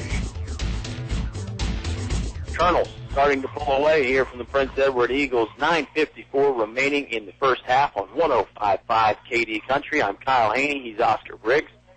Touchdown run there from Clydell Moon, 5-yard variety. Walker Allen missed the kick, but it does give the Colonels even more of a cushion over Prince Edward here. And again, that's the third possession for the Colonels, third touchdown. 4 plays, 35 yards, 57 seconds. Pretty impressive stuff. And they actually lost some yards in there, too. They had the holding penalty.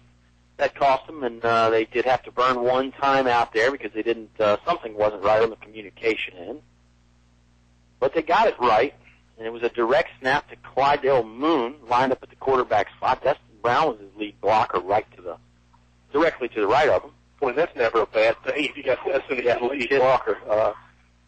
Well, we talked about that some last year, I think. What if you could get Moon and Destin Brown on the field at the same time, because they're both running backs, and they're both very good running backs, so that's a way to do it right there. Just put one of them at quarterback. Allen on the kick for the 4th time of the evening. Here's the run-up. Here's the boot. Another long one. Another high one hangs up there. It will get fielded outside of the end zone about the 2-yard line, though. It's number 1, Darkeem Gray. Gray wants to try the left side. No blockers. He's going to get run down in a hurry, and he does. Thornhill finally in there to clean him up. It was number 34, Traquan Farmer, the initial guy on the stop. Good job by Farmer to hustle down there and really bottle him up, because a guy like Gray, who is speedy, he can get away from you sometimes. Absolutely, and like you alluded to, nice job by Clark and Farmer getting down and getting him wrapped up and contained where they could get some help. Yep, absolutely. And that's a great way to play it, right? Just contain him, turn him back in. You've got all the help to the inside. Textbook special teams play there for the Altavista Colonels. Shotgun formation again for Prince Edward. Colonels defense again pretty much intact. Nelson Dews and Michi Malback are the corners. Thornhill is the safety.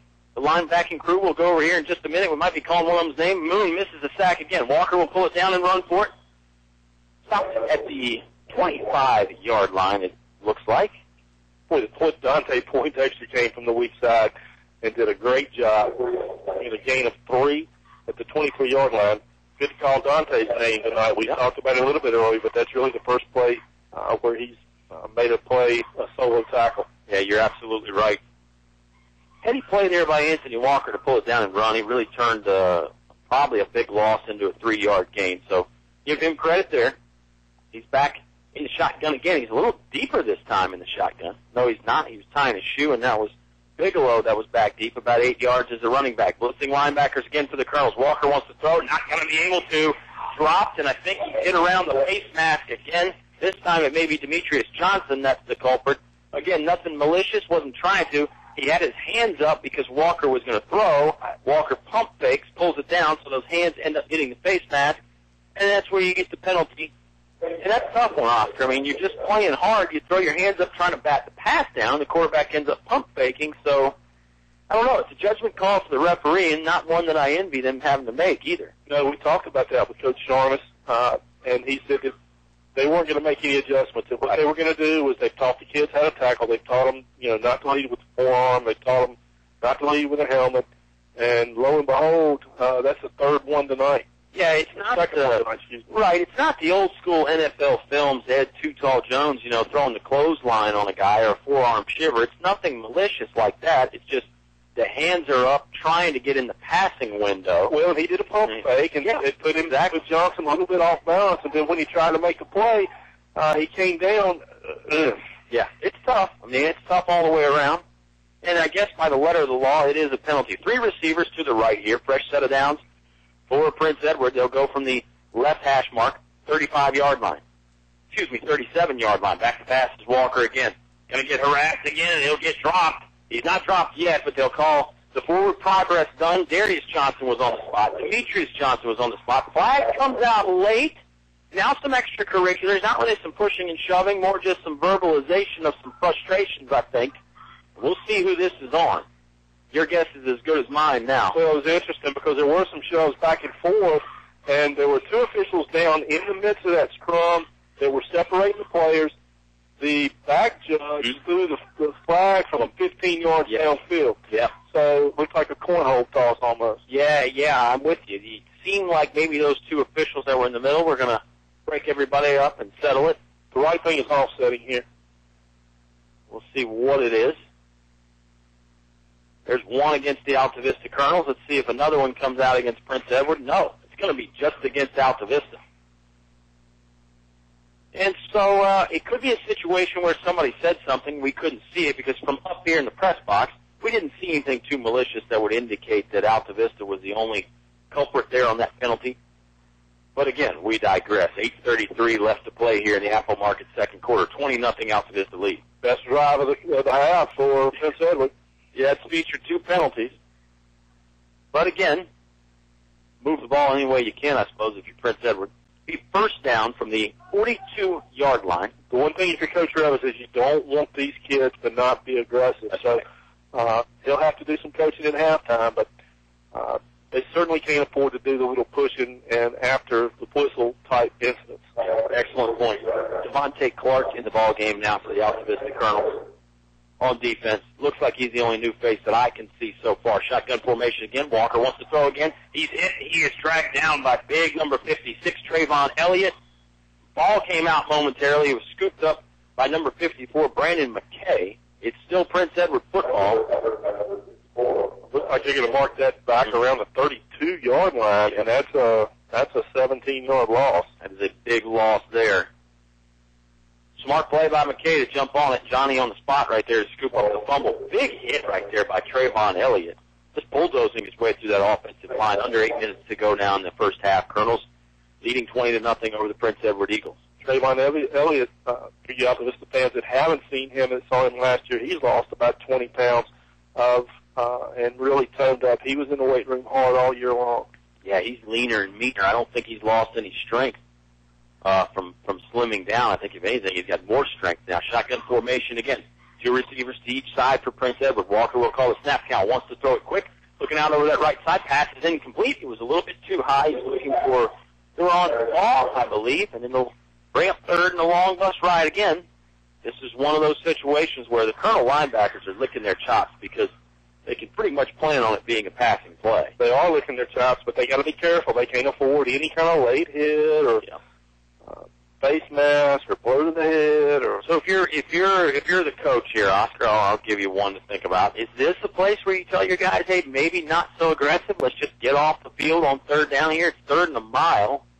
Or do you say, hey, you play the same no matter if it's 1st and 10 or it's 3rd and 20? You got to pressure because if you give him time with the speed of these receivers, he can complete that pass. Great point.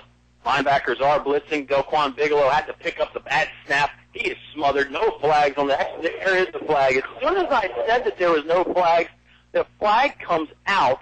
Altavista had about 7 defenders around that football. Let me tell you what happened on that play. It was the player was still driving forward. Clydell dove in, leading with his hitch. It looked like the ball might have been loose trying to get to it. Yeah. 15-yard penalty, automatic first down. Well, that's the thing. I mean, Clydell thinks that football is still loose. Reset the play for you here. The snap was low. It actually went by quarterback Anthony Walker. Bigelow was right behind him. Bigelow picked it up and took off running. And I'm not sure he ever had a firm grasp on it. It may have come out again, and I think that's what Clydell was seeing is, hey, the football's loose. I'm diving in there after it. So he did come in pretty low. So he thought he was going after the football. It does not give them an automatic first down. It will bring up still third down. Yeah. But Prince Edward shuffling new personnel on there. Now they have changed it. It can't be second down. It could either be 3rd, 4th, or 1st, but it can't be second down. Let's see what they say. Prince Edward's got the punt formation out there. It may be 4th down. It may be 4th and 12. I think it is. The play penalty. Yeah, I'm confused. The penalty, I guess, was not enough to get him the first down. So Well, 7:18 left. We're as confused as you are at home. Just bear with us. We'll figure it out. Prince Edward's going to punt it away. Michi Malbec to return for the Colonels. A little bit of pressure on the outside for Altavista, but they don't get to the punt. Malbec will let it bounce from the 35. It takes a Altavista bounce and ends up going out on the 37-yard line. Colonels will take over in their own territory. By far the worst field position they've had of the night. But I'm not sure they're going to let that slow them down much. No, they won't. And again, 7:04 remaining here in the second quarter. Colonels lead 20-0. This will be the fourth possession that they have. They've scored every time they've got the football. And for the Highview halftime highlight, Oscar, brought to you by Highview Motors GMC, it may not even be a scoring play for that Highview halftime highlight. We'll just have to see. We've got 7 minutes left. That takes place in the Subway halftime show. It's going to be a lot of fun this year on KD Country. And we'll remind you again about the Win with Subway contest where you can get your chance to win a foot-long meal deal. Handoff goes to Michi Malbec. First running play for him of the game. He's dragged down to the backfield. No gain. May have got it back to the original line of scrimmage. Sort of an end-around wide receiver reverse type of play, and Malbec never really got it going north to south. 6:47 remains here in the Apple Market second quarter. 20-0 is the Colonel lead. 2nd and 10 on the way. Colonels have been very patient. Yep, Thornhill will snap it from the right hash mark. He wants to roll out to the left. Wide side of the field. Looking to throw. He's got Malbec open. Pass is low, and Michi cannot pull it in. He underthrew Malbec just enough to where Michi had to stop, drop down low to try and scoop that pass up, and he just couldn't. And Michi had beaten his player. He was 10 yards behind him. So they'll talk about that when they get back to the huddle. Sure, very solid pass route there by Michi Malbec. Got by the defender, and Thornhill just underthrew it just a tad. Doesn't take much. He was rolling out to his left and had to stop and get his feet set. Yeah. Well, that's the thing. I mean, the further the pass, the less room for error you have. It's one of those situations there. That ball was in the air for a good 20 yards. That's not an easy throw, especially in high school. Thornhill going to throw again, going to step up, cross the line of scrimmage. Now he wants to run. Cutting back to the middle of the field. Drops at the 50-yard line, but it's more than enough for a first down. If there's a play right there by Juan. If there are no flags on the play. That's a great point. And it will bring up a first down. Looks like from exactly the 50-yard line. Great run by Thornhill. And they're going with it. They're not sitting around long. They are back up under the center and ready to go. Looks like Walker Allen and Michi Malbec over the receivers to the left. They'll put Nelson Dews in motion. They'll hand it to Nelson Dews. He wants to run left. Good blocking up the left hash mark. Turns it up for a 7-yard gain before he's run down by number 8, Kassan Watkins. I like that play. Nice to see Nelson get a carry. And he turned it upfield really quick too, Oscar. He didn't hesitate when he saw that alleyway to turn it up. Wasn't trying to get that running play to the sideline. And they've used personnel out of that slot position to run that little inside sweep. It was a staple play last year. Yeah, absolutely. It's personnel. Yeah. That's the thing about that wide receiver sweep. It can be more of an inside running play, and you can string it out to the sideline, too. Juan will hand this one to Clydell Moon. Moon's got the first down, but not much else as he busted across the 40-yard line, dropped in the middle of the field there by a host of Prince Edward tacklers. Of course, Colonel's on the road again next week. Going to Charlotte Courthouse, take on the Randolph Henry Statesmen, a very well-known opponent for Colonel fans in a lot of different sports, not just football. It'll be fun to get back there to Randolph Henry. Not a long trip, really, when you consider things. Huh. So I know it's a road game that Mike Sharness doesn't mind playing. Thornhill flushed out of the pocket, wants to run. He's turned. He's in danger of losing a lot of yards. Throws it away. Nice play right there by Juan Thornhill. Let's see if the flag comes out on intentional grounding or not. He was certainly out of the pocket. Boy, the referees and umpires, there it is. They conferred, and I'll give them credit. They talked it over and said, where did that pass get to? Because the pass does have to get across the line of scrimmage. They'll call it intentional grounding. And I'll tell you what, it's where the flag is, and that flag is a full 20 yards behind the line of scrimmage, Oscar. So this is going to be a big loss for Altavista. This might end up being a 20 or 30-yard loss. It's going to be a 20-yard loss. Yeah. And it is loss of down, so it'll bring up 2nd and 30. Yeah, it's the worst kind of penalty there.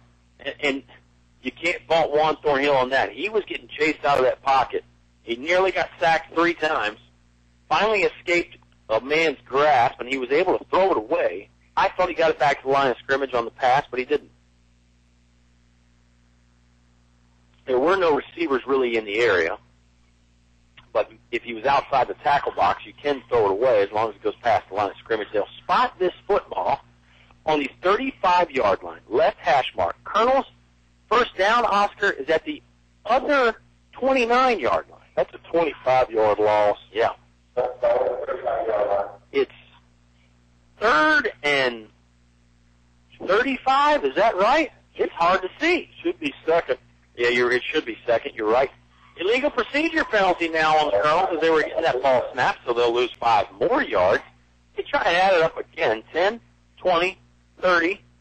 Yeah, this is going to make it 2nd and 40 for the Altavista Colonels. You don't get in that situation much. There's not much on the play sheet that you can look at and say, we'll run this on 2nd and 40. Okay, can I say it now? Absolutely. It's 2nd and this is a bust. This is a long bus ride. This is a stop at a truck stop and stretch your legs and do all that stuff kind of bus ride. Clydell Moon right behind Thornhill. They'll put Nelson Dews in motion. Low snap, but Thornhill handles it. Moon running right up the gut. Stopped. He maybe gained 1 or 2, but there was not much there. And certainly that's the way you pick up 2nd and 40. It's like the old Rob Alvis adage, how do you eat an elephant? 1 bite at a time. You probably can't plan on gaining 40 yards in one shot, although the Colonels are certainly capable. Just that the defense knows it might be coming. Now it's 3rd and still a long bus ride. Scoreboard says 37. We'll go with that. Colonels have got to go a long way. They've scored on each of their first 3 possessions, but this might be the end of that. We'll see. Peachy Malbeck goes in motion to the left. They hand it to him. Looking to break it outside. Had some blockers. Running behind Nelson Dews. Weaving his way in and out of traffic. Peachy is going up the right sideline. In between right hash mark and sideline. Dropped. He got it close. He got it within 5 yards of that first down marker. So that is a that is about a 31 or 32-yard pickup there by Michi Malbeck on the running play. Now Altavista's got a chance to go for it on 4th down, too, if they want to. Well, they're back in Prince Edward territory. Yeah, I think you do. They're going to call it 4th and 6. Thornhill gets the lineman to huddle up just for a moment. Receivers stay out of the huddle. Thornhill still looking to the sideline again. Lineman looking over there now as well. Juan kind of holding up his arms like, what's the play? Got Destin Brown right behind him. Now he'll move Destin to his left. 2 receivers to each side. This ball gets snapped from the right hash mark. Go ahead, Oscar. 3:31 left to play. Thornhill passing on 4th and 6. Now he's going to run it out to his left. Still wants to throw. Does throw up the left sideline. Flag comes out. Thornhill might have gotten hit later. It might be a hold. Pass goes incomplete. So if the penalty is on the Altavista Colonels, this will be a turnover on down. They're showing it looks like they called ineligible. One of those linemen might have gotten downfield too far.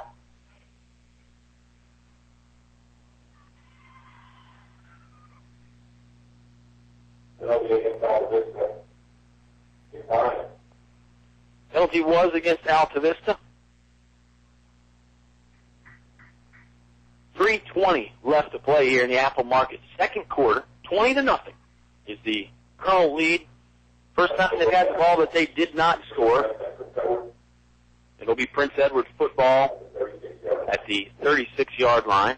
When they've got to eliminate the mistakes, Kyle, I know it's the first game of the season, but they certainly looked sloppy here in the 2nd quarter. Yeah, it is the first game of the season, and there's a certain amount of mistakes that you're going to chalk up to that and that you can accept. But then, you're right, there's a few other mistakes that you can't accept, and you're going to tell your guys, hey, it doesn't matter if it's the first game or the 19th game or preseason, we just can't do some of those things. Either way, Prince Edward takes over, right hash mark, 35-yard line. Shotgun formation again for their quarterback, Anthony Walker. He'll put a man in motion. Snap is low. They hand it to him. It's number 2, Deron Ball. Ball turns it up. Hit hard. One man got him low. One man got him high. Thornhill was one of the guys, and it looked like number 3, Donovan Montague, was the other that combined on the stop for the Altavista Colonels. Nice gain. They're probably gain of about 5. The old wide receiver sweep like we talked about. We talked about a staple play for Altavista. Really, all these shotgun spread teams are going to run a version of that play. They may block it a little bit differently. Timing might be different, what have you. But for the most part, everybody's going to use those wide receivers as running backs, too. 2:45 clock continues to wind down here in the 2nd quarter. Colonels lead 20-0. I got to tell you, Oscar, Prince Edward can get a score before halftime here, they shouldn't feel too bad about where they're at. Moon blitzing again. Running fake by Anthony Walker. Now he wants to throw. Can't run out of the trouble. The football came out. Dante Poindexter trying to dive on it. That ball is still loose. Rattling around. I think Prince Edward might have gotten back. It was Clydell Moon in on the initial hit, and also Devontae Clark. I think one of those two guys shook it loose for the Colonels. Ball does go back to Prince Edward. They fall on it. Loss of 7 on that play, though, so it brings up 3rd and 11. And the thing you got to be careful if you're Prince Edward, you'd like to score before halftime, but you certainly don't want the Colonels to score again, because that's a big swing. I mean, that's your thought process is, hey, we score and we're only down 2 scores. That doesn't go well, and Altavista gets the ball back. Now all of a sudden you're down 4 scores, maybe, if the Colonels can turn around and get in the end zone. 1:45. Colonels do have 2 timeouts, so plenty of time here if they can get this stop. Look for them to call a timeout. Absolutely right. 3rd and 11 here for Prince Edward. Prince Edward not really organized on the formation. I'm surprised they didn't get flagged. They'll throw over the middle. It's complete to Darkeem Gray. Gray's got the first down. He's still on his feet. Bounced off a couple tacklers. Nobody's going to tackle. Nobody's going to get right. He is gone. Allback will give chase. So will Thornhill, but they're not even close. Touchdown. Prince Edward, 36-yard touchdown pass from Anthony Walker to Darkeem Gray. Couple Colonels hit him, but they just fell right off. And then once he got those wheels going, Oscar, he was gone. Yeah, 65-yard touchdown. It was. We had a couple people. Nelson Dewey's hit him. I couldn't tell who else hit him. But once he got past that, and again, this kid won the AA 100-meter last year with a 10.94. Nobody was going to catch him from the Colonels. Exactly. He gets into full stride. You're not going to catch him. Even if you have an angle, you're just not going to catch him. He is so fast. Number 90 on the kick here for Prince Edward. It's Keeler Libby. Snap is back a little slow. Libby gets it up. No, he doesn't. It's blocked at the line. So that helps out for the Altavista Colonels. Extra point, no good. 20-6. Prince Edward on the board, showing some fight. We've still got a minute and a half left to go in the first half on 105.5 KD Country. Stay cool in the summer and warm in the winter. Tyree Little's Heating and Cooling, on the ready to keep you comfortable year-round. Locally owned and operated, just a call away, with over 20 years experience. Licensed and bonded, Tyree Little's Heating and Cooling, specializing in heating, air, plumbing, and electrical, any season, anytime. Tyree Little's Heating and Cooling, keeping you cool in the summer and warm in the winter. Give them a call today. Tyree Little's Heating and Cooling, Gretna. Your station for high school sports play-by-play is 105.5 KD Country. Scoring drive there from Prince Edward. 65-yard touchdown pass from Anthony Walker to Darkeem Gray. A couple seniors hooking up right there. Altavista's defense was not bad. They had chances to tackle him before he broke loose. But once he got free, it was nothing between him and the end zone. Thornhill and Malback back deep to return this kickoff. 3 plays, 63 yards, a minute 54. Looks like Anthony Walker will do the kicking for Prince Edward. He's also the quarterback. And I mentioned it, Prince Edward's got to have that thought process of, if we can score before halftime, it's only a 2-score game. Certainly there is 1:24 left to go in the second quarter. Scoreboard appears to have blown a fuse or gone out or something over there, Oscar.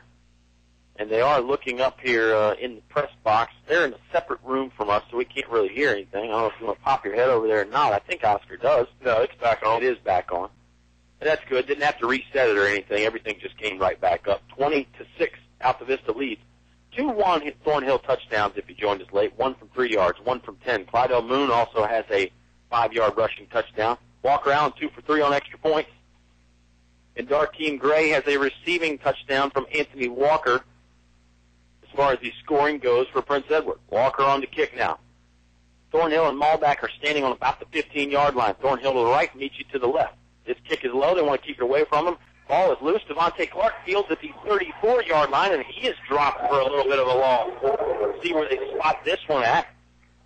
Good job by Devontae Clark to secure the football, though. If you're one of those up guys, it's not your job to return that football. If they kick it to you, just catch it, get what you can, and hold on to it. They'll spot on the 31-yard line.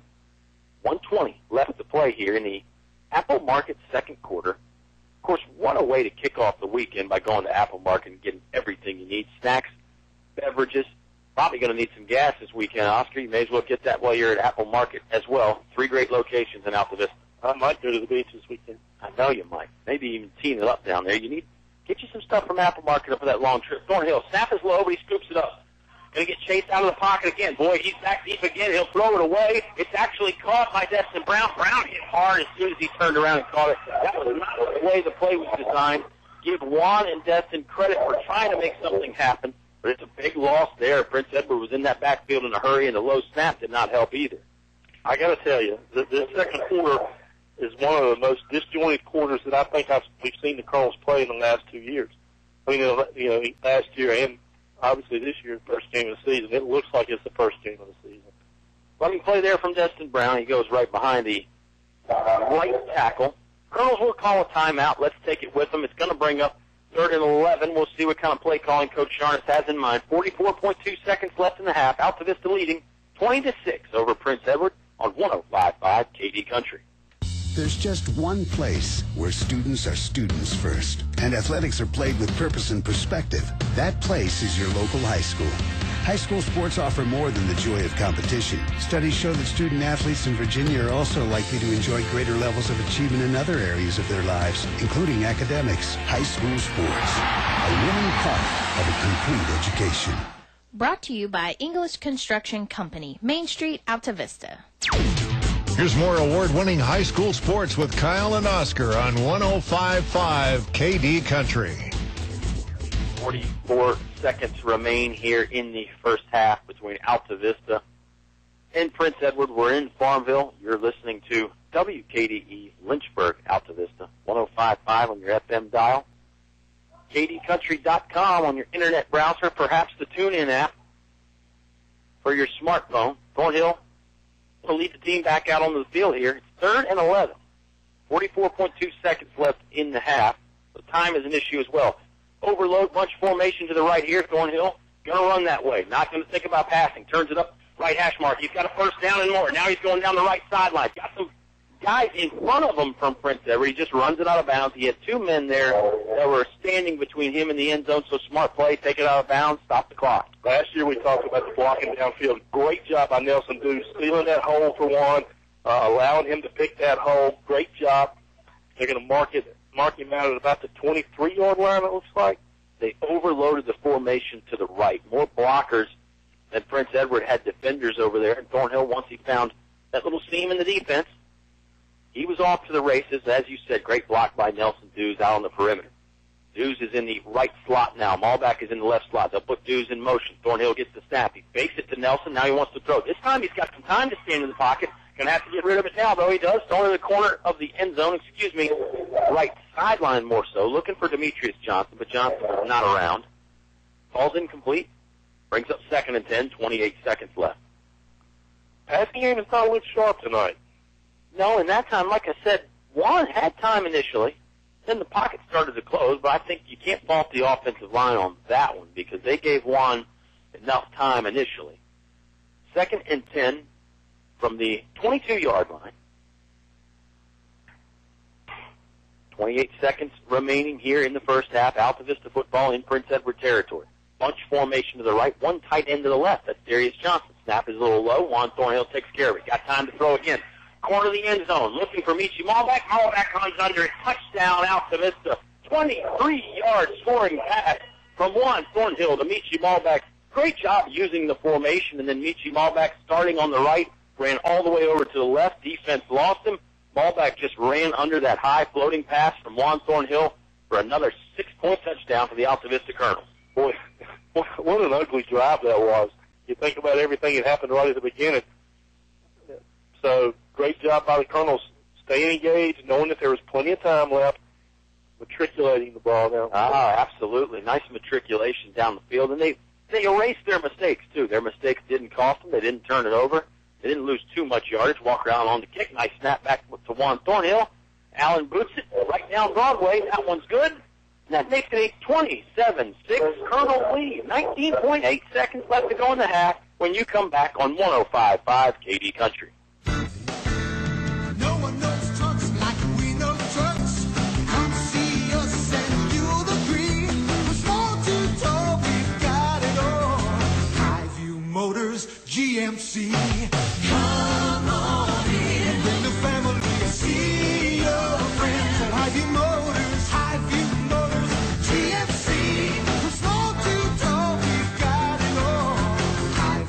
Motors GMC. More live high school sports action on 105.5 KD Country. Back here on 105.5, 23-yard passing play. Juan Thornhill hooking up with Mickey Malback for the touchdown. Point after was good by Walker Allen. And Altavista's right back where they want to be, Oscar, with 19.8 seconds left to go in the half. I'm still adding some stats, so you'll have to bear with me. Math was never our strong suit, either one of us. I flunked it a few times in college, I think. Don't tell anybody that. You can't see my official transcript. Again, 27-6. Hard to mess that math up. It's right there on the scoreboard. Thornhill's got 2 rushing touchdowns, 1 passing. Michi Malback did the honors on the reception, and Clydell Moon has a touchdown for the Altavista Colonels.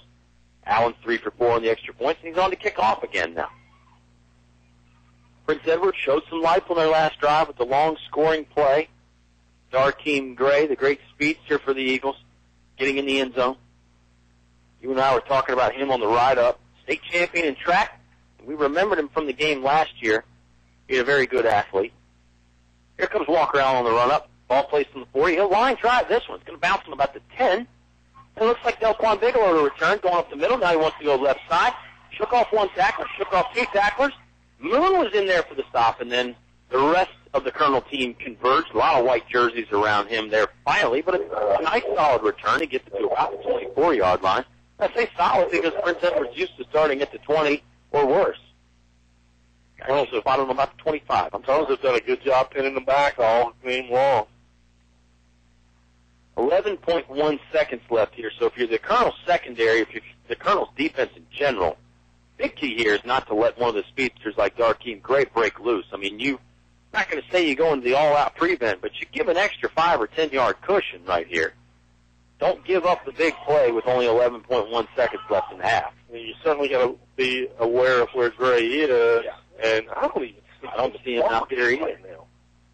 Yeah, I see him right here. He's on the sideline. Might have pulled something or taken some damage in that touchdown run. We'll see if the handoff play goes to Bigelow. Bigelow's going to try left sideline, misses 1 tackler, finally brought down, maybe a horse collar tackle. No flags come out. It was Donovan Montague that pulled him down. Good stop by Donnie on that one. It ends up being a first down yardage. Gain of 14 on that play. Yeah. 3.7 seconds remaining. Colonels leading 27-6. Gray might be in the ball game now. I'm scanning the sidelines for him. Don't see him either location. Maybe he's hidden. No, he is over here on the sideline.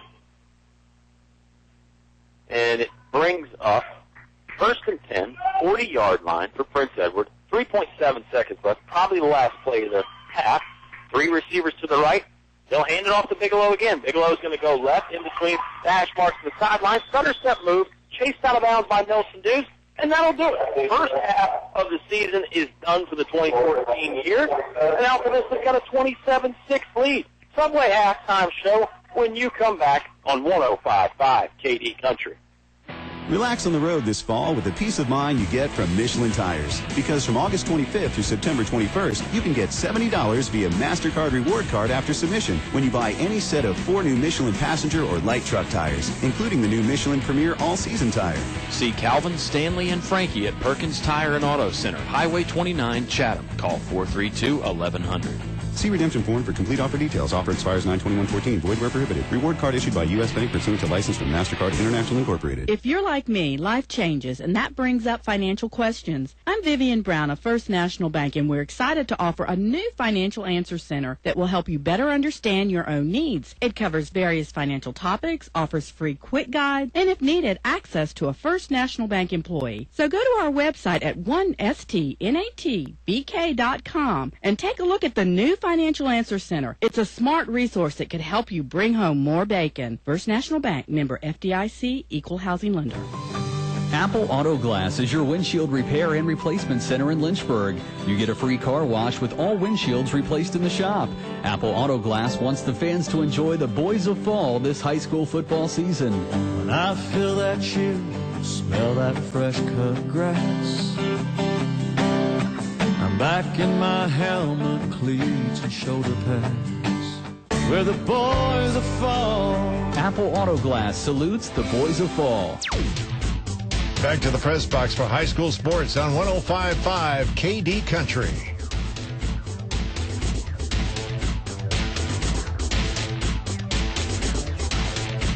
And we're back from Farmville, Virginia. Nice press box here at Prince Edward High School. They've been very hospitable. We mentioned Mr. Kane, the athletic director here at Prince Edward, used to be at Altavista back in the day, and a little bit of stories there. We'll get into that in just a second. Let's talk about the first half here, Oscar, on the Subway halftime show.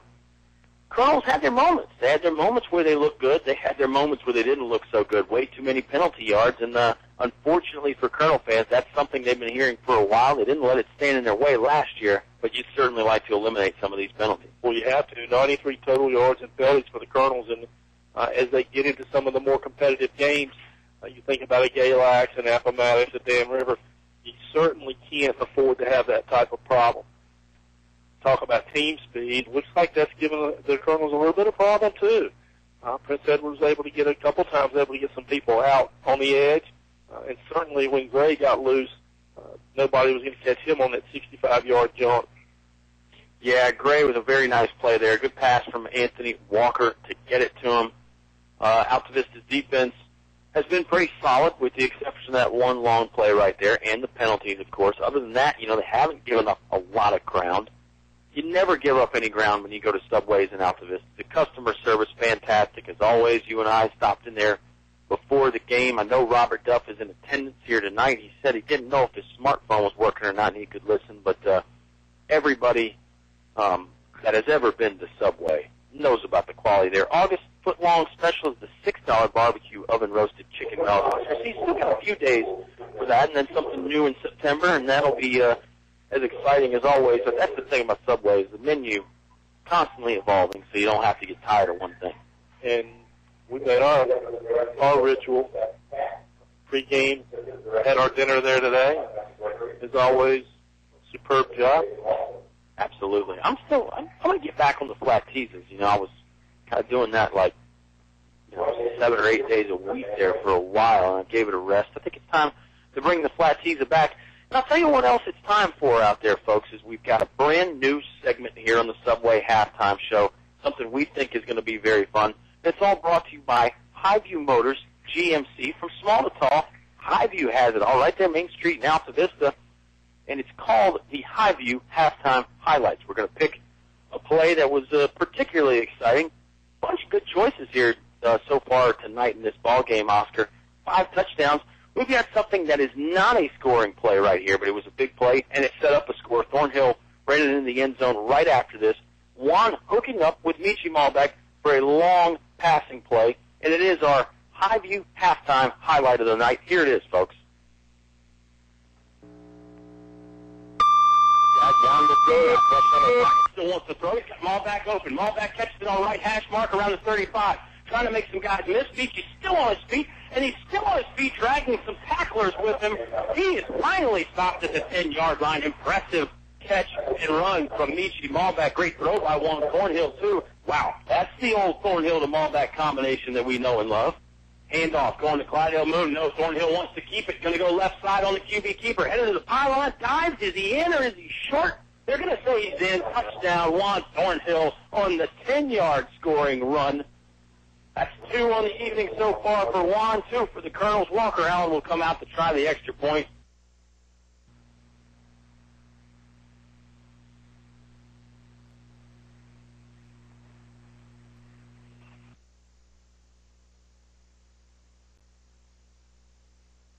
On the high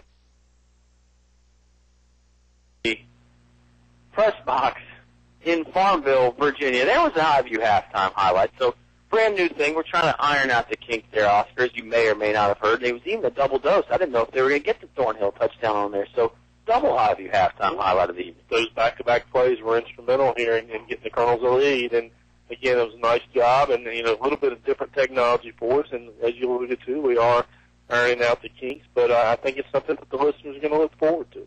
You mentioned technology. I'm a little technology challenged at times, so some of this stuff is tough for me. But, yeah, we're going to iron it out. We're going to make it smoother. It's going to be a fantastic thing, I think, and who knows, we maybe even have to include that in the postgame. We can have a Highview highlight in the postgame, can't we? We'll see, though. Let's take a time out. We'll hear from folks like Highview Motors Subway halftime show rolls on. Marching band on the field right now. Colonel's in the locker room addressing some issues. They've got a 27-6 lead over Prince Edward. You heard it all on 105.5 KD Country. Unfortunately, I have some bad news. How bad is it, Doctor? We've done all we can. Your heat pump's not gonna make it. Oh, no. Honey, it's going to be okay. We'll call Select Air Mechanical and Electrical, 332-2600. With over 60 years experience, they'll have us comfortable again in no time. I recommend Select Air to all my patients. Call 332-2600 or visit selectairmechanical.com. They can handle all your home comfort needs, and they're an authorized trained dealer. It's hard to stop a train. Our thanks to these members of the KD Country Sports Club. El Cerrito in Altavista. Throw on a sombrero. Shake your maracas. It's El Cerrito time. Authentic Mexican cuisine only at El Cerrito. Robertson Auto Sales, Lynchburg. Dealers with a passion for great quality pre-owned vehicles. We love cars and trucks, and it shows in our inventory. Aubrey Rosser, attorney at law, going above and beyond the courtroom. Your choice for any and all legal advice. Serving Altavista, Lynchburg, and Roanoke areas. One Stop Mart, Main Street, Altavista, where the gas is cheap, beverages are cold, and the chicken is kicking. Mad Biddy's Antiques, 105 Wood Lane, just off of Main Street. Come find what you didn't know you were looking for. Dairy Free, serving ice cream, yogurt, fries, hamburger, hot dogs, and fresh chili since 1961 from their Main Street location.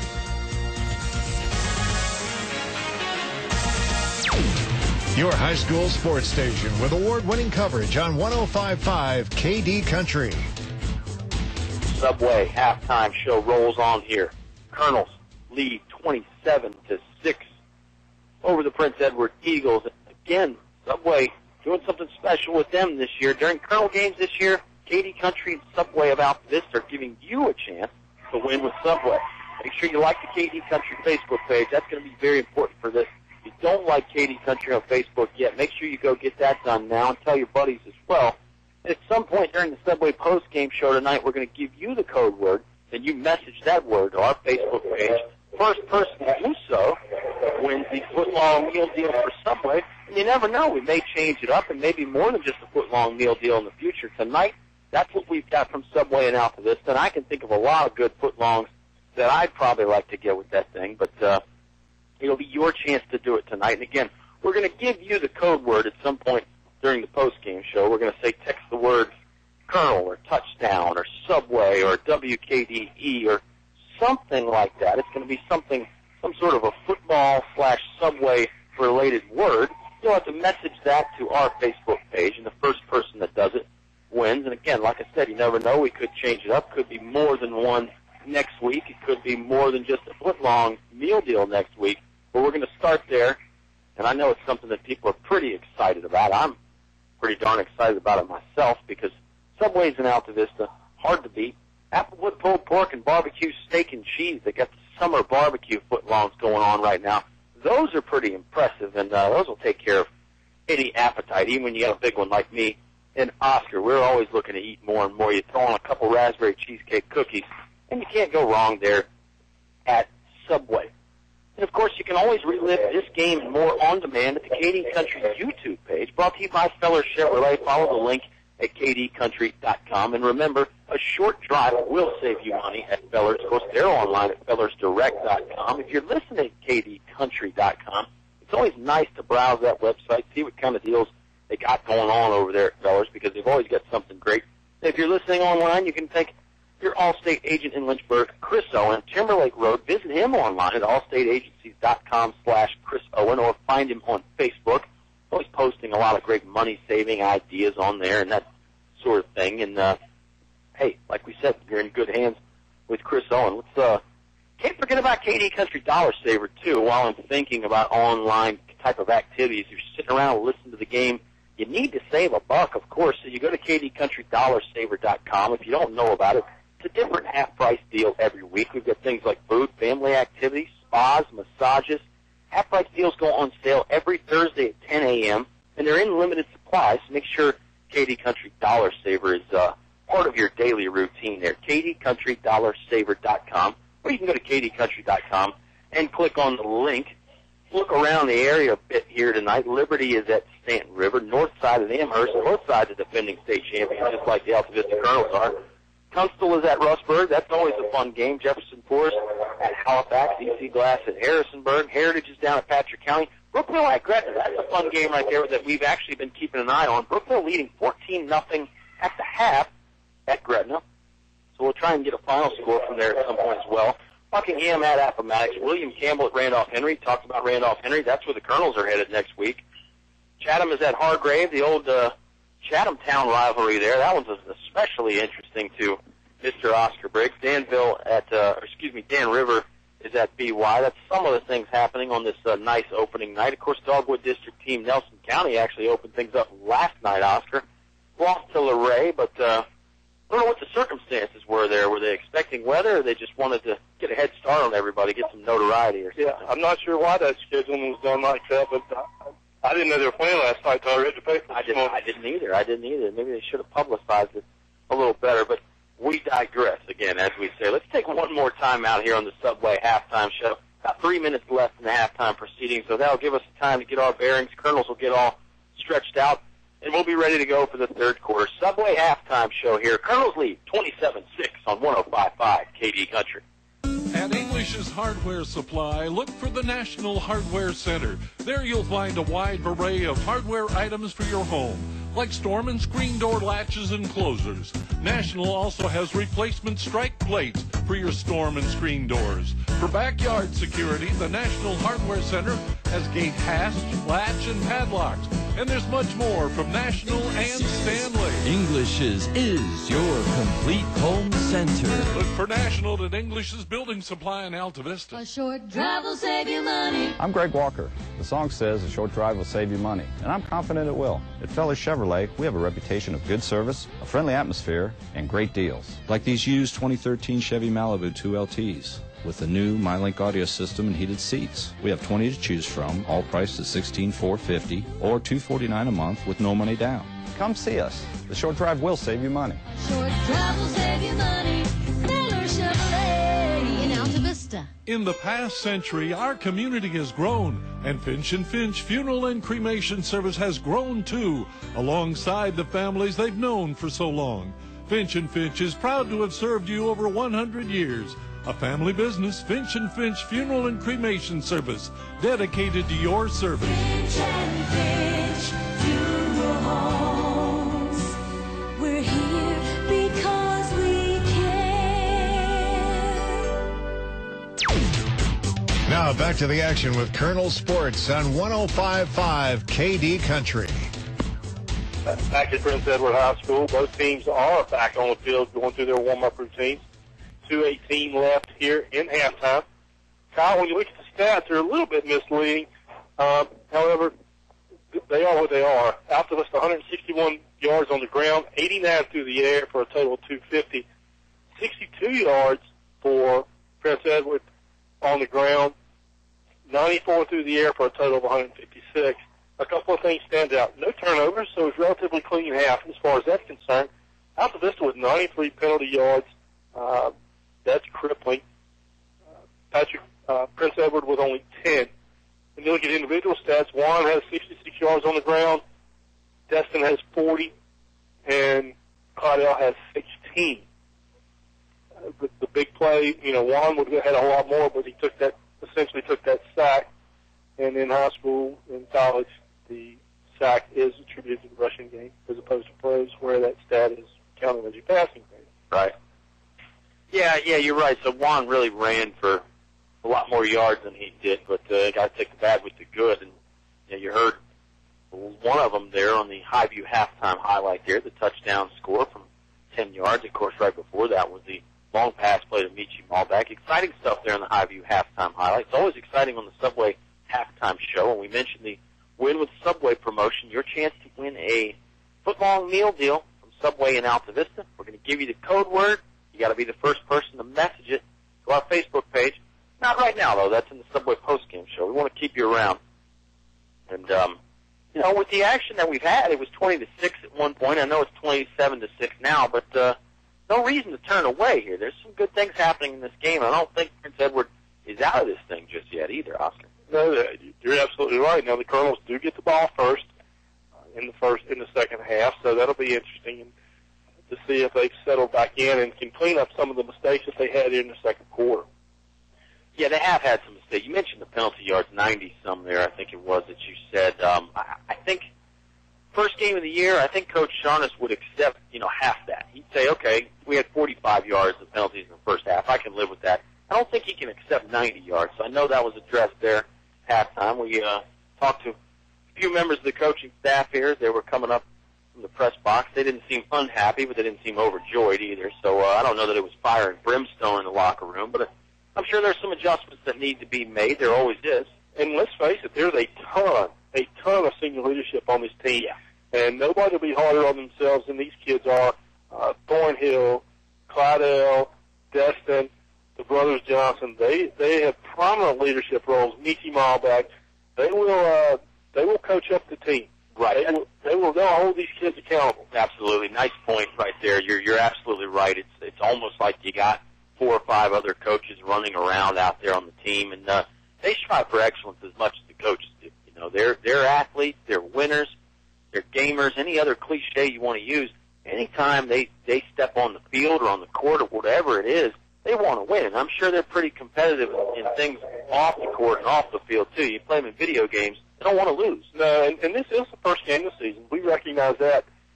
A little bit of an anomaly this year. It was like the same thing last year. Second game of the season is next week at Randolph. You got a bye, and then you got a game that everybody had circled on their schedule this year, and that's Galax coming in for the first home game. They make these kind of mistakes against a very, very, very good Galax team, and they're going to find themselves in trouble. Right. It's the schedule is the exact same as it was last year, except it's reversed. Everybody that Altavista went to last year will come to A-Town. And the opposite, everybody that Altavista hosted last year, Colonels will go on the road. But you're right, the schedule, you get Prince Edward, Randolph, Henry, then you get a bye, and then you really get into the meat of the schedule. It's not going to be easy. Walker will kick off. It's fielded by Clydell Moon. He caught it in the air. He's going to take off and run with it, gets it to the 45-yard line. It was a line drive. Moon jumped up, just snatched it out of the air. Boy, he showed some great hands on that. That was like a knuckleball coming at him. He caught it, and he was at full speed in 3 or 4 steps. It was a pretty impressive play. It kind of reminiscent of like a soccer goalie. When they catch that shot, they catch it and they take off running, to start the counterattack the other way.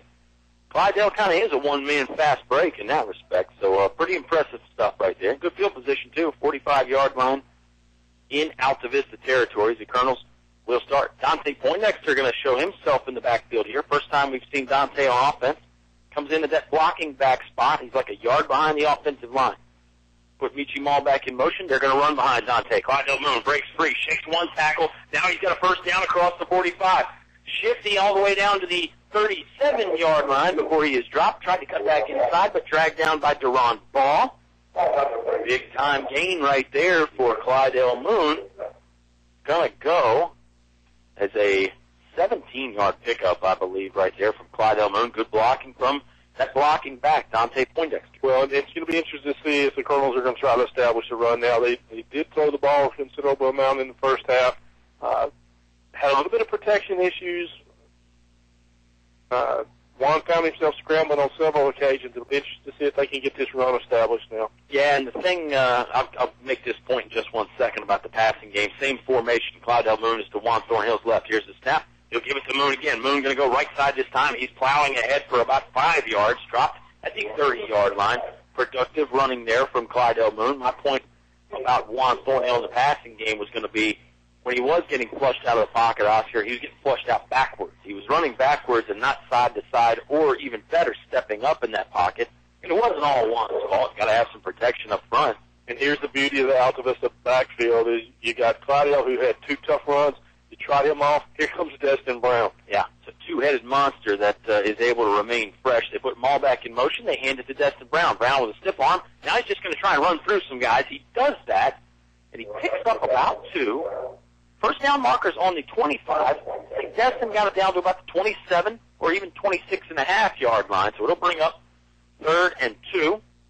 They'll actually make it look more like 3rd and 1 now when they adjust the stick over there on the far sideline. Colonels are on the far sideline from us. We're up here in the press box in Prince Edward 27-6, Colonel's lead, starting the Apple Market third quarter here. Snap is low. Juan picks up and hands it to Destin Brown. Flag comes out. Destin's got the first down and more. Going left sideline, turns the corner. Now he's in the end zone. Destin Brown, touchdown. Nobody really celebrating, though, because they saw the yellow hanky come out, and I think they fear that it's going to be on the Colonel. Well, they're marking him out at the 1 yard line. Oh, wow. But there is a flag out, but and it's going to be on Prince Edward. It's declined. I'm a little bit baffled because I didn't see anybody pursuing Destin down in that corner. I didn't either. I didn't see where Destin stepped out of bounds there at the 1 yard line. He may have been tightrope walking that sideline, and maybe he just got a foot on there. Altavista is going to shuffle some personnel in and out. This may be a touchdown. It looks like Altavista doesn't nearly have enough guys on the field. They are coming back, though. Maybe they're going to put it up for video review. Wouldn't that be nice? You can look at it on your laptop here. Okay, penalty against Prince Edward is declined. Altavista does have the personnel out there.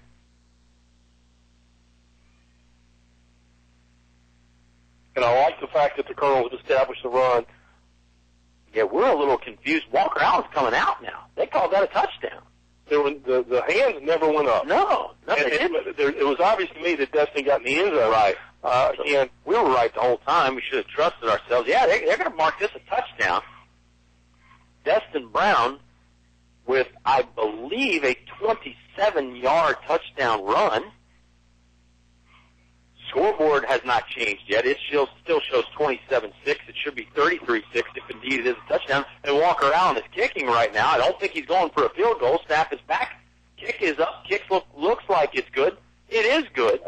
I'm going to assume the score is 34-6, even though the scoreboard shows otherwise. We're going to take a timeout, though. Maybe that'll give us time to sort it all out. 10:04 remaining. Colonels score on their first possession in the second half. Back for more when you come back on 105.5 KD Country. Here's more specials from your area Apple Market convenience stores. 32-ounce fountain drink, only 89 cents. Large coffee and fresh baked donut or Mrs. Freshly snack cake, just $1.99. Dr. Pepper, 99 cents for the 2-liter size. And 8-piece chicken, now $7.99. Every day from 4 to 8 p.m. at the Apple Market locations, Riverside, Gateway, and Main Street in Altavista. You know what they say, stop by the Apple today. Your home for Colonel sports coverage. 105.5 KD Country. High school football at its finest here. Award-winning coverage on 105.5 KD Country. Destin Brown with a 27-yard scoring run. We weren't sure at first because no official really signaled it. Now they do have the scoreboard changed, Oscar. So we were correct. Walker Allen was correct on the point after attempt. 34-6. Colonel stretching out the lead. 4 plays, 55 yards, a minute 50 seconds. All our scoring drives have been under 2 minutes today. 150, 101, 57, 149, 151. Yeah, you're right. That's impressive. We talked about the quick strike Colonel offense a lot last year. Now, they did go on some methodical drives where they matriculated down the field, but more often than not, they scored quick. They scored often. They're doing it here tonight, 34-6 over the Prince Edward Eagles.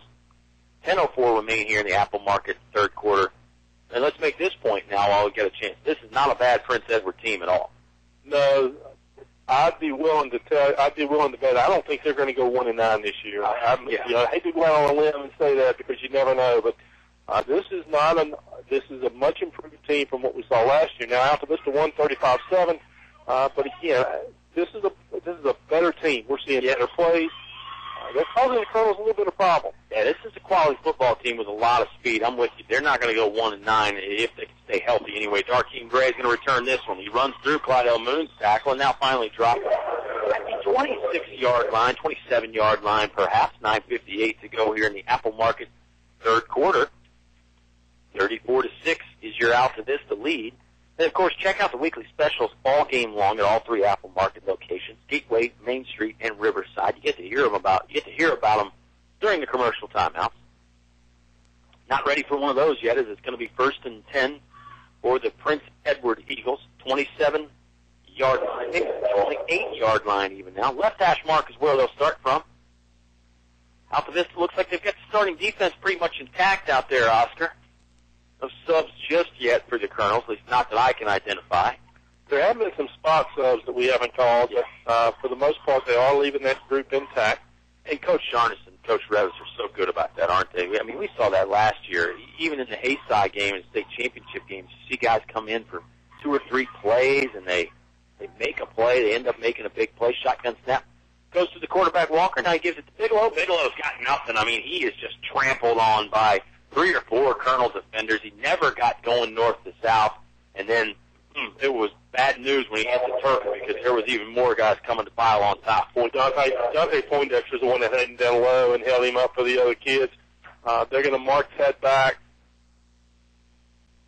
Coach Sharnes is having some dialogue with the side judge, but they're going to mark that back as a loss of about 3 yards. Yeah, call it second and 13.5. Dante Poindexter, you're right, just really an animal on that D line. He's there again down in the 4-point stance. Some movement up front from Prince Edward. I think it's going to be a penalty on the Eagles. I'll start. Going to make it now second and 18 for the Eagles. 9:15 remaining here from Prince Edward High School. 34-6 is your Altavista Colonel lead. Make sure you stay tuned for the Subway postgame show. A lot of fun stuff going on. Stats, the win with Subway chance. Oh, who knows? We may even bring back the player of the game, Oscar. We'll see what kind of mood I'm in. Oscar gave me a look. He knows I'm always in a good mood, folks. It's always fun on a Friday night in August. Can't beat high school football season, I'll tell you that.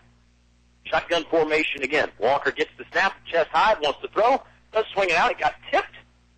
Call on the sideline there by number 4, Delphine Bigelow, I think. Actually, I think it may have been number 8, Kasim Watkins, possibly. It is complete. Not much of a gain, though. Maybe even lost a yard. Looks like they're going to they're going to mark it to 21. Looks like they're going to give them a gain of 1. How much fun did we have last year, Oscar? I hate to digress again. I was talking about the fun.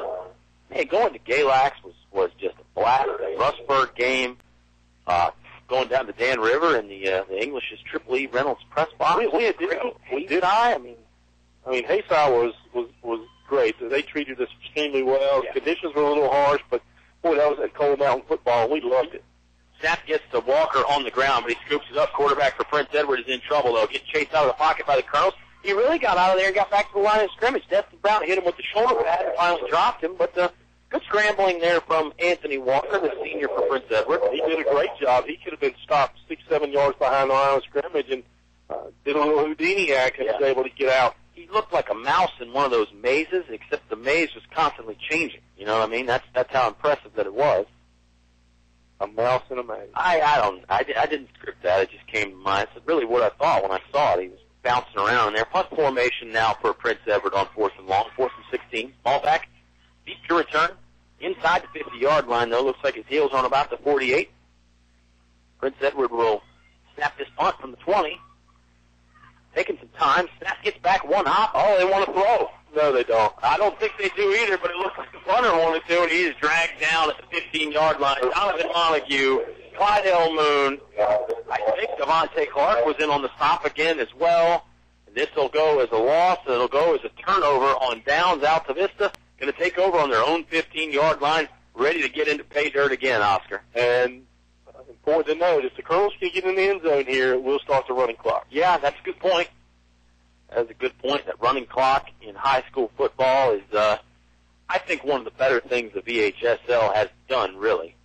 Montague is in the ball game, but he's in at tight end now over there on the left side. Thornhill going to take the snap. Clydell Moon is to his left. 2 receivers to Juan's right. Right hash mark on the 15-yard line. Here comes the shotgun snap with 7:51 in the third.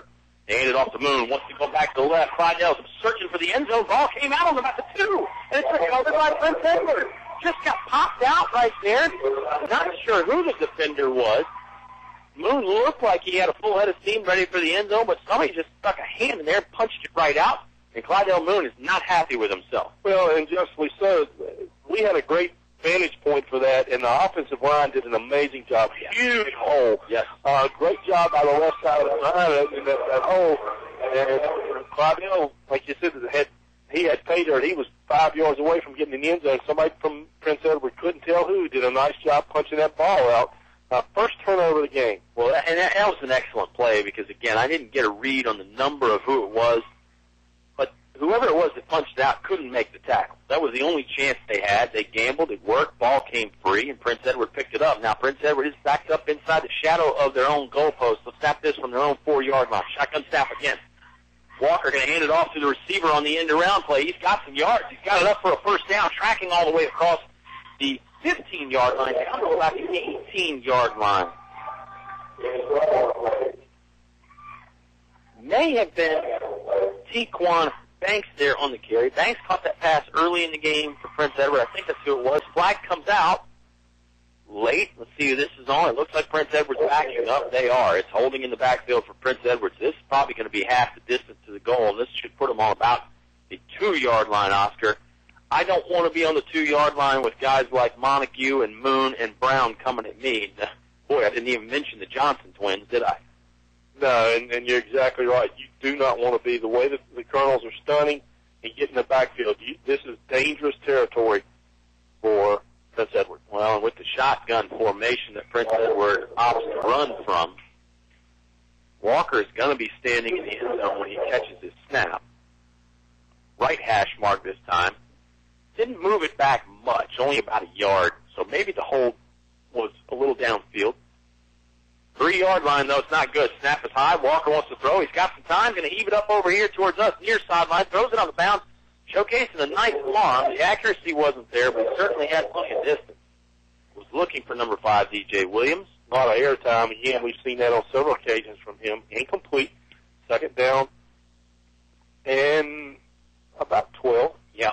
Colonels lead 34-6 with 7:03 here remaining in the third quarter. Colonel's secondary has allowed some passing plays, and there was the touchdown pass to Darkeem Gray, which granted Gray did a lot of running on that touchdown pass. Ball stayed in the air for about 10 or 15 yards. Nonetheless, it was a nice scoring play for Prince Edward. They trail, though. That's their only touchdown of the night. Extra point after that was blocked. I'd like to see the Colonels dial up the intensity a little bit right here. No, that's just me. Yeah, no, that's a great point. I mean, you get up 34-6, it's easy to let off the gas pedal a little bit. Shotgun snap again, flag comes out. I think they're going to get Prince Edward either on delay of game or illegal procedure. I don't see how it could be on the Colonels. Legal procedure. Yep. So this should be half the distance. Now they're going to be on about the 1.5. Not a good place to be with this swarming out the defense coming. Scoring recap for the Colonels. Thornhill has 2 rushing touchdowns, 1 passing touchdown. That was Demetri Malbeck. Clydell Moon has a rushing touchdown, and Destin Brown has a rushing touchdown.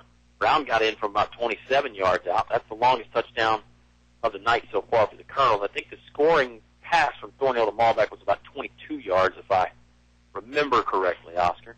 Sounds right. My math is not good, but my memory is usually pretty good. Play action play here. Walker wants to throw, but he's back in the end zone, and he's dropped. Let's see if he's still in the end zone or not. The official is looking at it. He's looking to his partner for a signal. Safety is the call. 2 points for the Altavista Colonels.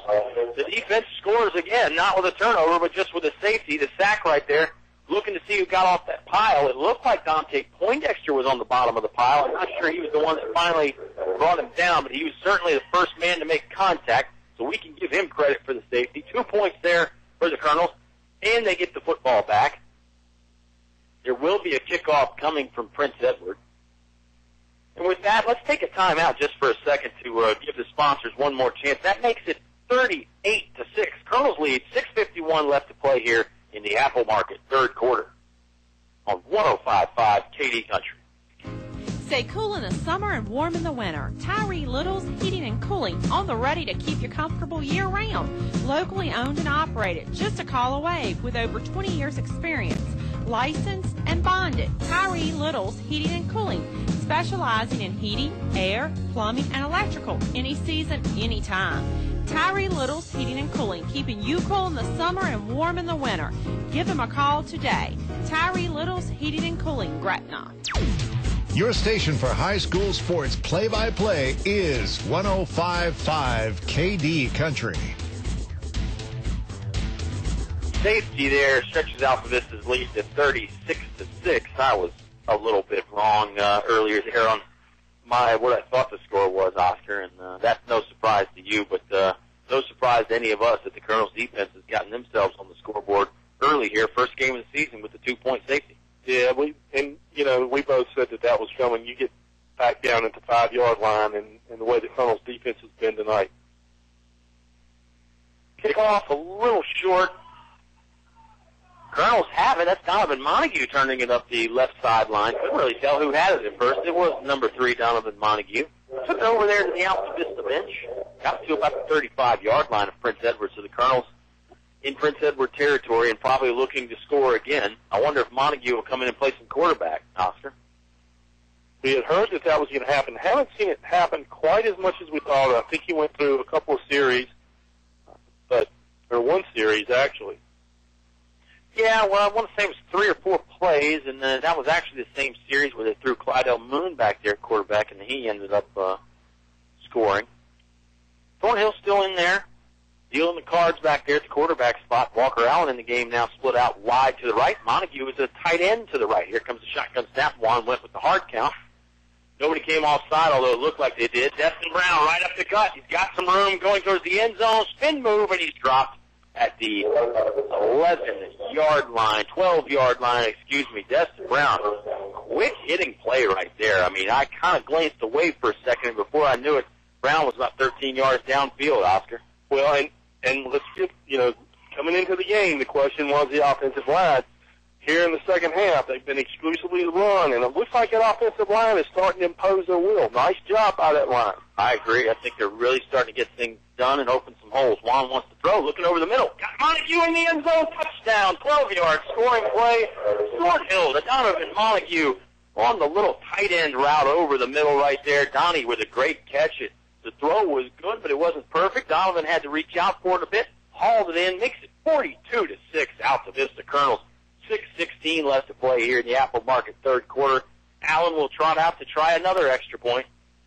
When Donovan looked like he couldn't quite get his feet on him, like he started to stumble and reach for that ball. Nice athletic play by Donovan. Nice job by Juan being patient because he was wide open. Well, we mentioned Donovan Montague is by no means just a backup quarterback. Comes in there, tight end, catches a touchdown pass. Allen, snap is back. This kick more of a line drive, but it's good. 43-6. Colonels starting to roll now. Still 6:16 left to go in the third quarter on 105.5 KD Country. Good food, low prices, and great service keep customers coming back for more day after day at El Cazador Mexican Restaurant in Altavista. El Cazador is now open all afternoon, so you can come by anytime, any day, 11 a.m. till 10 p.m. El Cazador Mexican Restaurant, a great place to unwind and relax with friends. Open 7 days a week, Main Street, Altavista. El Cazador thanks you for your business. Here's more award-winning high school sports with Kyle and Oscar on 105.5 KD Country. Colonels scoring in bunches now, 43-6. They get 7 points with the touchdown and the extra point, and before that they got 2 points. So really it's a 9-point swing there, Oscar, after the safety. We gave Dante Poindexter credit there, and we give Thornhill credit for another touchdown pass, this time to Donovan Montague. Moon was going to get in the end zone, fumbled at the 5, so, maybe that's, maybe it was a plus. Maybe that was course management. Course management, there you go. Good stuff there from Oscar Briggs. We know he is an expert out there on the links, and I don't know if he's got a Scottish accent or not, but you certainly got the game to go over there to the old country and play. Walker Allen, he's going to tee it up. We'll borrow a golf reference there, but it is a football tee as well. Walker's got it down there. Kickoff team ready to run with him. Allen has been pretty good here tonight. He did miss the one extra point. Kickoff-wise, he's been booming them like we thought he would. Coach Sharnis mentioned what a great weapon he is, what a great asset he is. Hadn't had to punt tonight, but Walker can do a little bit of that as well. Here comes the run-up in the boot. This one's another high one, another long one, going to get fielded on the 10-yard line. This time it's Darkeem Gray there, left hash mark. Oh, he's got some room. He almost got going full speed. That's a scary proposition with Gray. He is brought down on the 32-yard line. Looked like number 34, Traquan Farmer, making the stop that time for the Altavista Colonels. Good special teams play from Mr. Farmer. We talk about the speed that Gray has. In a couple of weeks, we're going to see a kid come down from Galax named Dixon. Oh, yeah. But he's got some blazing speed, too. Yeah, you hit the nail on the head, man. That Galax football team, a lot of fun to watch. I think we might be their biggest fans they don't reside, within a 20-mile radius of the town of Galax anyway. Because they had a nice fan base out there, that's for sure. Colonel linebackers looked like they want to blitz again. Man in motion is Gray. Prince Edward now snaps it. Line didn't really move all in sync there. They handed Delquan Bigelow on the run. He's going to bust it outside. Hit hard there by number 24 for Altavista. That's Delson Dews. Dews drops him with a hand from some teammates. Nice little gain there, though. 6-yard pickup for Mr. Delquan Bigelow. Of course, Bigelow is one of those guys from that track team. He's got a ton of speed, too. And, I know it's a different sport, but Bob Albert, our old friend here, our old KD Country colleague, said, you get used to winning. When you win in another sport, as the Colonels have done too, and they've shown that, you win in another sport, it really helps you in the other sports as well because you get confidence, you get used to winning, and you come not to accept defeat as easily too, so you work harder at it. Shotgun formation again, second and short. Walker's going to get dragged down. Colonels finally drop him there for about a 5-yard loss. Sack there for the Altavista defense. Number 6, Demetrius Johnson on the stop there for the Altavista Colonels. And a host of others. Yeah. Nice job by the Colonels. Again, they continue to stunt. They continue to drive back and dominate this Prince Edward backfield. Yeah. Both brothers Johnson hooked up in the backfield on that one. That's something we used to love when they come together from one side or the other and hit that quarterback. Montague was in there as well. Man, we've called Donovan Montague's name a ton on defense. There's just so much competition to get tackles, too. Well, there is, and they were well distributed, too. Yeah. Play action fake. Walker wants to throw. Pass is a little low. He was looking for Darkeem Gray out on the right flank there. It's incomplete. 3:30 left to play. Clock is running because of the scoring deficit. It's 43-6. Altavista Colonels leading right now. Should bring up the punt formation for Prince Edward. They will on 4th and 9. Trot out their punt unit. And again, the punter did an extraordinary job in warm-ups. He was putting the ball 40, 45 yards downfield. Colonels have put pressure on him. 2 rushes and really the muff, or when he tried to throw the ball, whatever.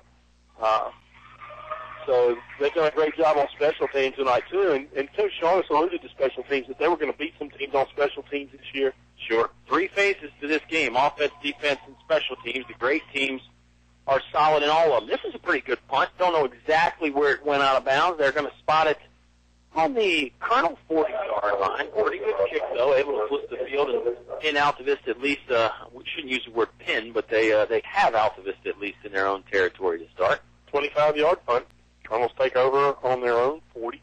2:40 left to play here in the Apple Market third quarter. It's a 43-6 Altavista Colonel lead. You are listening to WKDE Altavista, Lynchburg, 105.5 on your FM dial. KDCountry.com. Around the world. Doesn't matter if you're in Charlotte, North Carolina, like Lee Wright and Austin Higley, who say winning is contagious. Austin. Winning is contagious. Well, you could be at Surfside Beach with Baker, Elizabeth, and Cindy. I was just getting back to Surfside Beach because, that Wright and Higley, we love Surfside Beach and the entire Myrtle Beach area as well. Shotgun formation here. Donovan Montague is in at quarterback. He hands it off this time. Looks like Dustin Brown on the carry. Michie Malback on the carry. You're right. Michie has gotten bigger. If I'm mistaken for Dustin Brown, 8-yard pickup for Mr. Malback out of the backfield there. Michie on the roster is listed at 5'8", 147. Destin listed at 6', 185. I think Michie's a little bigger than 147 now, don't you? Is this an old readout here? I'm not sure, but I mean, it's obvious.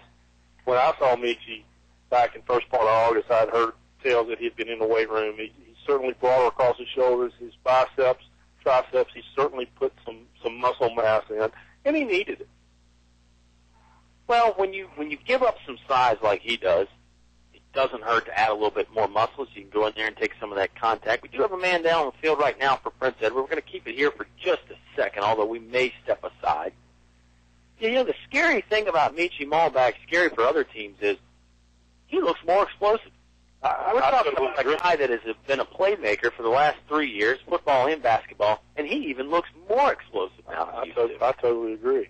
Maybe it's just that he was always quick, in the first step, and of course he's always quickly. He can read defenses. He understands angles. He knows which defender's going to be able to get to him.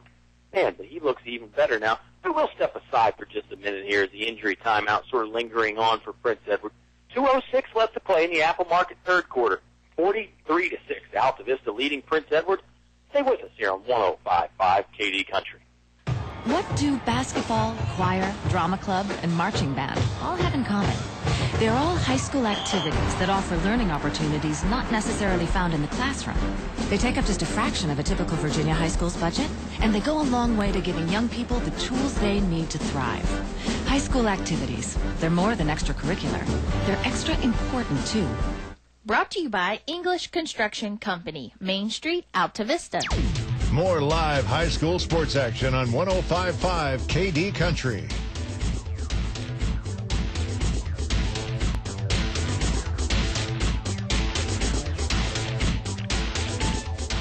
It's always a blast on the airwaves at 105.5 KD Country. Eleanor Haney having fun back at home base. Oscar and I are having fun here. Colonels are having a lot of fun. I will say this, Oscar. No matter where we go, we have a good time. We do have a good time. Find a way to have a good time. We yell at each other some. And sometimes it's at the expense of other people, like Bob Alves. Oh, we always have a good time when Bob is here. I hope Bob is listening out there. If he is, I wish he'd text me and let me know. Montague in there, quarterback with Michi Malbeck set up right behind him. Here comes the shotgun snap. Donovan will turn around and give it to Michi again. Michi's got the first down. Ooh, going to hit a little reverse move right there, and he's still going. What a nice gain right there from Michi Malbeck. Ran about 7 yards, darted to the left, went back to his right. Then the spin move came. Pretty impressive stuff as he is dropped around the 40-yard line. Ball is in Prince Edward territory now. 1:36 remaining in the Apple Market third quarter. 43-6. Colonels on top. Gain of 13. Bob Alves, one of those KD Country Award winners, as hard of a time as we give him. He truly is wise. He'll turn around and hand it to Michi Malbeck again. Michi, 3 carries in a row. Going to try the spin move again. Another 7-yard pickup for Mr. Malbeck. Looked like he was dropped by number 42, Gerald Anderson. Actually, it may have been number 56, Xavier Daniels, Oscar. Prince Edward's still playing hard. Got to give credit where credit is due there. When Michi, here you go again. You got Michi lining up as a tailback. Yeah. Another piece of the puzzle, another part in an arsenal. You got Claudel, you got Destin, and now you got Michi, who, with his added bump, he's done extremely well. Yeah. Montague, I don't know if the play was busted or not. Didn't look like Michi was where he was supposed to be. Michi went left. Montague was looking to head off to the right, so Donovan just had to keep it. Ended up losing a yard. Not much, though. Good job by Donovan to hold on to it. Claudel Moon going to check in the game now for Michi Malbeck. Other receivers on the field right now. Jamal Thornhill is out there. Walker Allen is out there. Demetrius Johnson is out there. We'll talk about that O-line here in just a second, Oscar. Assuming they can pick up this first down anyway, that'll help us talk about it. Looks like maybe timeout situation. Altavista is running over to the sideline. They're going to let the quarter run out. Only 10 seconds left to go. Clock is running. So we'll take the timeout. Girls will have a third down when you come back. Altavista leading 43-6 on 105.5 KD Country. No one knows trucks like we know trucks. Come see us and you'll agree. From small to tall, we've got it all. Highview Motors, GMC. Come on in. Bring the family. See your friends at Highview Motors. Highview Motors, GMC. From small to tall, we've got it all. Highview Motors, GMC. Back to the press box for high school sports on 105.5 KD Country.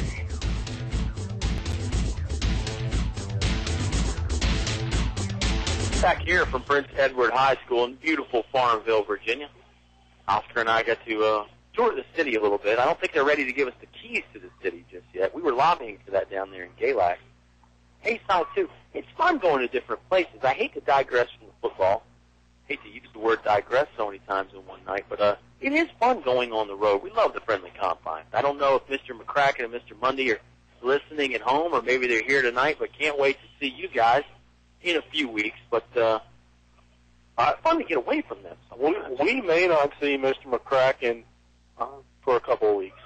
After the drubbing last night, 52-28, that the Gamecocks took, Andy McCracken, we may not see him until Gaylax. You're right. He may still be in therapy or something until then. But best of luck to you, Andy. And that's just all in good fun. Altavista taking some time over there in between quarters. They have not broken their team huddle just yet.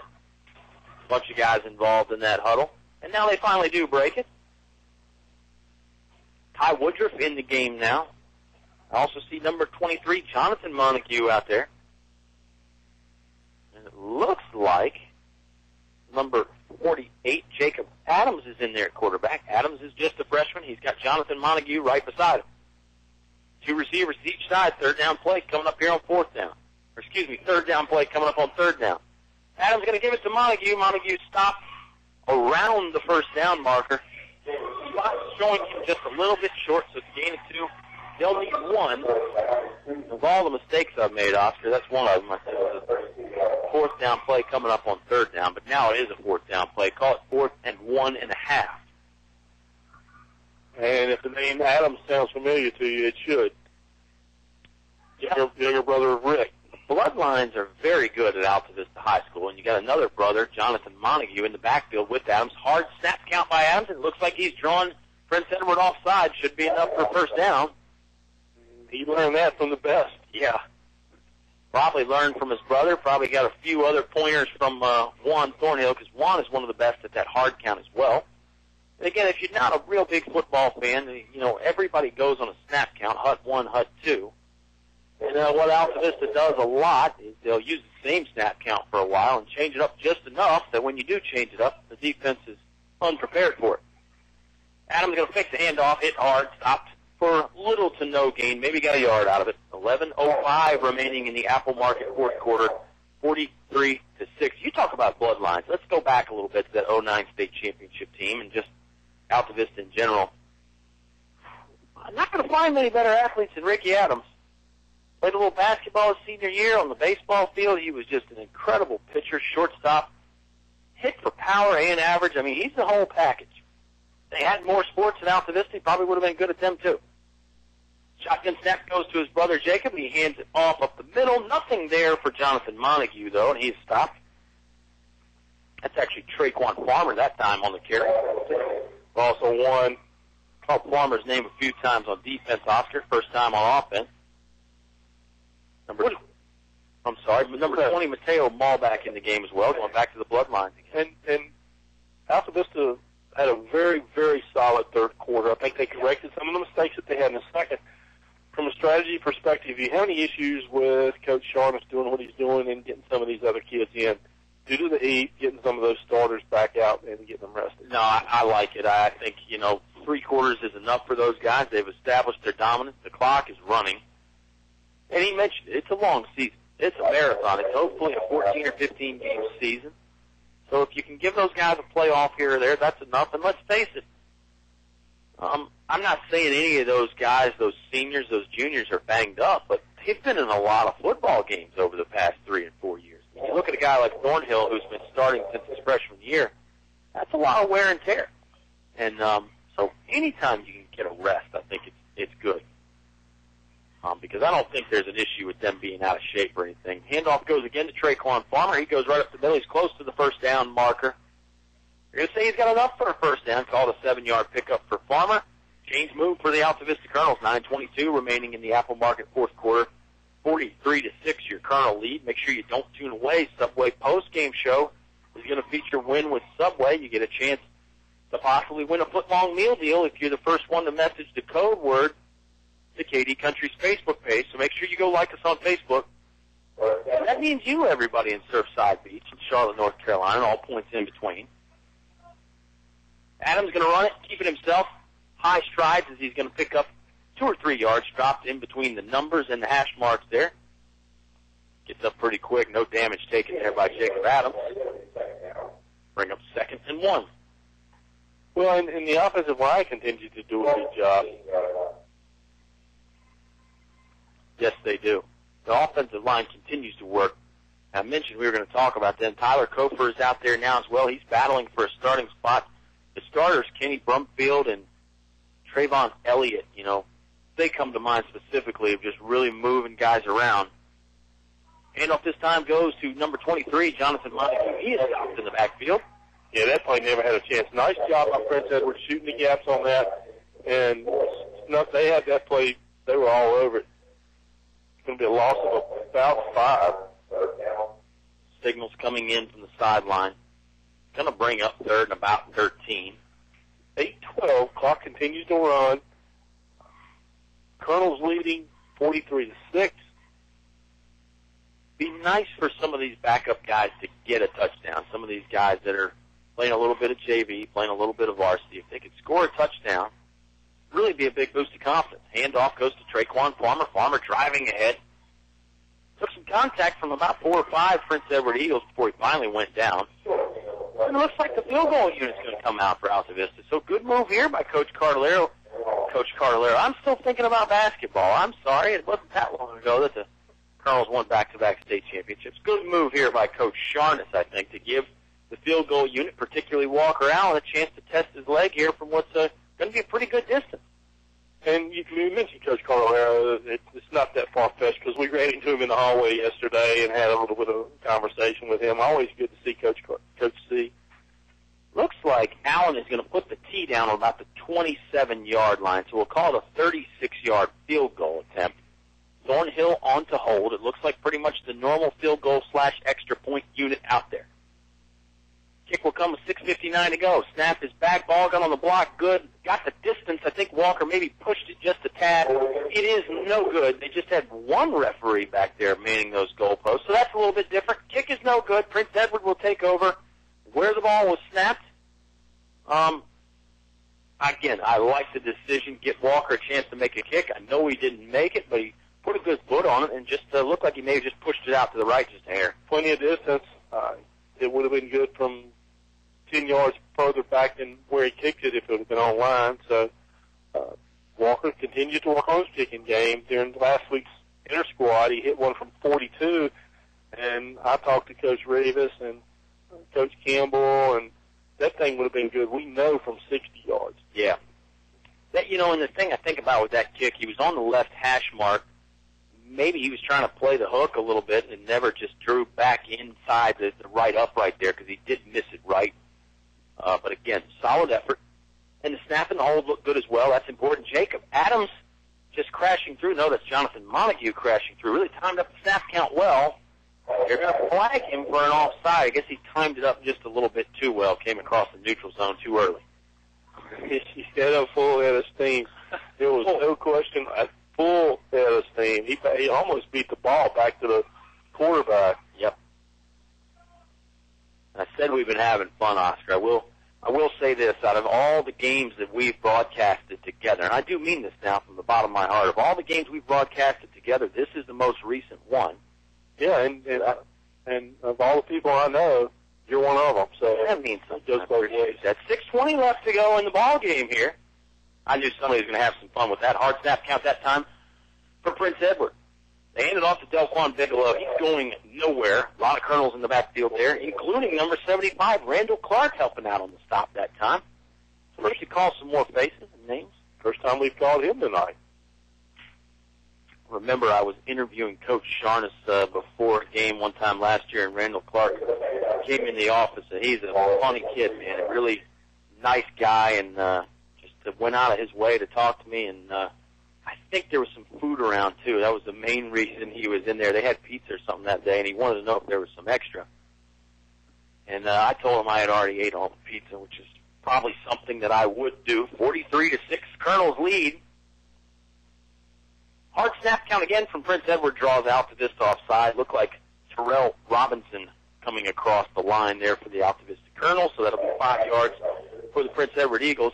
Again, make sure you join us next week. Colonels are on the road in Charlotte Courthouse. Subway pregame show will start about 6:30 from Randolph Henry High School. Another team that's always got some athletes, got some firepower. They've gone through some ups and downs, but a quality football program out there at Randolph Henry.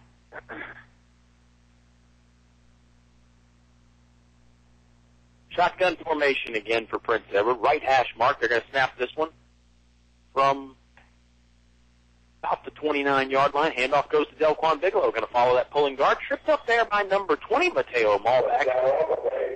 So give another Malback credit for a tackle here.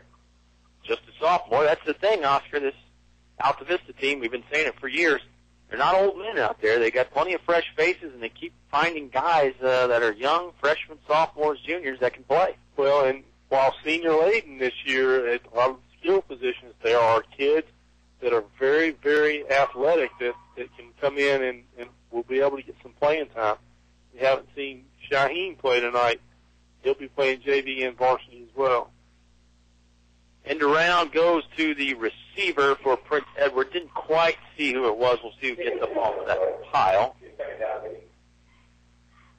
May have been number 2, Deron Baugh. It was senior Deron Baugh on the carry.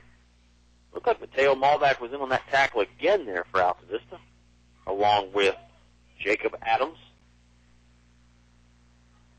And when I talk about Shaheen, I'm talking about Shaheen Pinnell, and he has got a ton of speed. Probably one of the quickest kids in this Altavista program. Handoff goes again to Delquan Bigelow. Bigelow going up behind right tackle. Dropped that time by Jacob Adams, along with some help from, it looked like Matt Aiken for the Altavista Colonels. Yeah, you mentioned names. We've talked about Ricky and Jacob Adams. We've talked about Malback, Thornhill. The name Pinnell certainly has a history in Altavista, so I don't know what relation exactly Shaheen is, but you mentioned he's got some speed. I have a feeling he's probably another in the long list of. You just think about all the players Altavista's had, you know, in sports. Really, I mean, it's a lot of good athletes come through town. One or two. Oh, Oscar Briggs playing the modesty card there. Anthony Walker not going to be able to escape the pressure from Traquan Farmer. Another sack there for the Altavista Colonels. Good job by Farmer in on the pressure. Ethan Young also helping out in the backfield there for Altavista. Jonathan Montague was also in that Prince Edward backfield. Swarming defense there from the Colonels. Boy, Traquan's had a heck of a night. He had 6 foot, 175 pound sophomore is Mr. Traquan Farmer. 2:55 left to go in the Apple Market fourth quarter, and of course, Apple Market, a proud supporter of high school sports fans everywhere, and the Altavista Colonels. Make sure you stop in. Buy something from the Apple Market. 89-cent fountain drink, large fountain drinks, Oscar. How do you beat that? Tell me how you beat that. You don't. Snap goes back to Anthony Walker for the Eagles. He wants to throw. He's looking deep. He's going to get flushed out of the pocket. Not going to be able to get rid of it. Oh, man, ball came out. This might be a fumble. Colonels are going to scoop it up. It's number 75, Randall Clark. Picking it up. Turnover there for the Altavista Colonels. Clark recovering the fumble for the visiting team. Randall Clark there, jumping on the football. He had some people coming behind him. I think a couple of those guys were saying, why didn't you scoop and score there, big Randall Clark? But Randall fell on it. Safe move there, particularly when you're a lineman. Not used to handling the ball that much. Obviously not, and he did. You can tell he was coached well because he didn't try to pick it up and run with it. He did end up falling on the ball, and that's what you taught. Exactly right. So it brings Jacob Adams back in to lead the Altavista offense. He's playing the quarterback right now. Ty Woodruff and Mateo Malback over here on the left side. Can't really see the far side from us. Colonels are going to scrimmage this one from the right hash mark, 31-yard line. Here comes the shotgun snap. They pull a guard, and they give it to Traquan Farmer. Farmer couldn't find a whole lot of room. He did pick up a few yards, blocking from Tyler Cooper there, and I believe Randall Clark again was the one pulling. They give him two. Yeah, and Traquan looks a little tentative. Not hitting that hole really, really hard, but that's understandable. Yeah, you know, Altavista has subbed quite a little bit. I look over at Prince Edward's defense. I see some new guys. There are some old faces out there as well. I don't think they've made a wholesale, bring in the second-team unit substitution pattern. I think they've brought a few guys in here or there, which is normally what happens. I mean, normally you sort of shuffle guys out at different times. They fake it to Mateo Malback, and Adams will keep it himself, lowers the shoulder a little bit, and then he's thrown down by 3 or 4 Prince Edward defenders. Number 34, Austin Dyke, on the stop.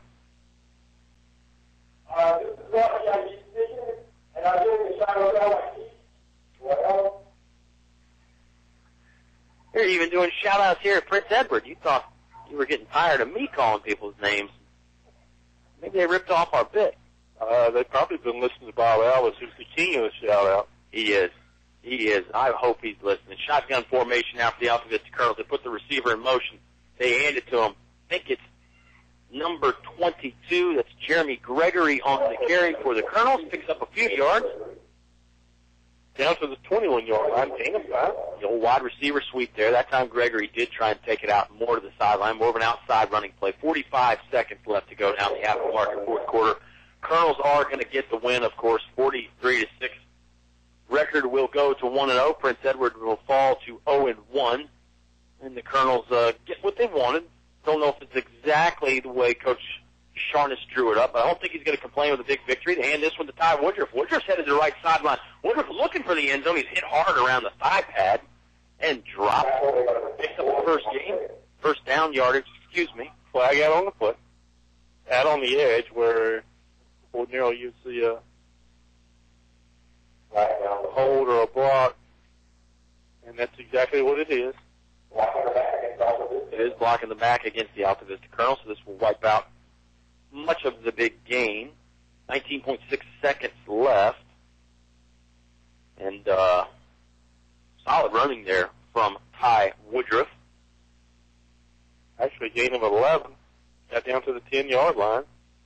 It's going to make it 4th and 8, maybe 4th and 7.5 if you really want to focus on the details here. Colonel's going to go for it, obviously. You could trot Walker Allen back out for another long field goal attempt. 18 seconds now. They're going to run the clock. I don't think Altavista is going to run a play. They're just going to take the victory and head over to the sideline. Big win as the Colonels open up the 2014 season, 43-6. They defeat the Prince Edward Eagles. Subway postgame show on the way. When you come back, don't go changing that dial. You've got to tune to 105.5 KD Country.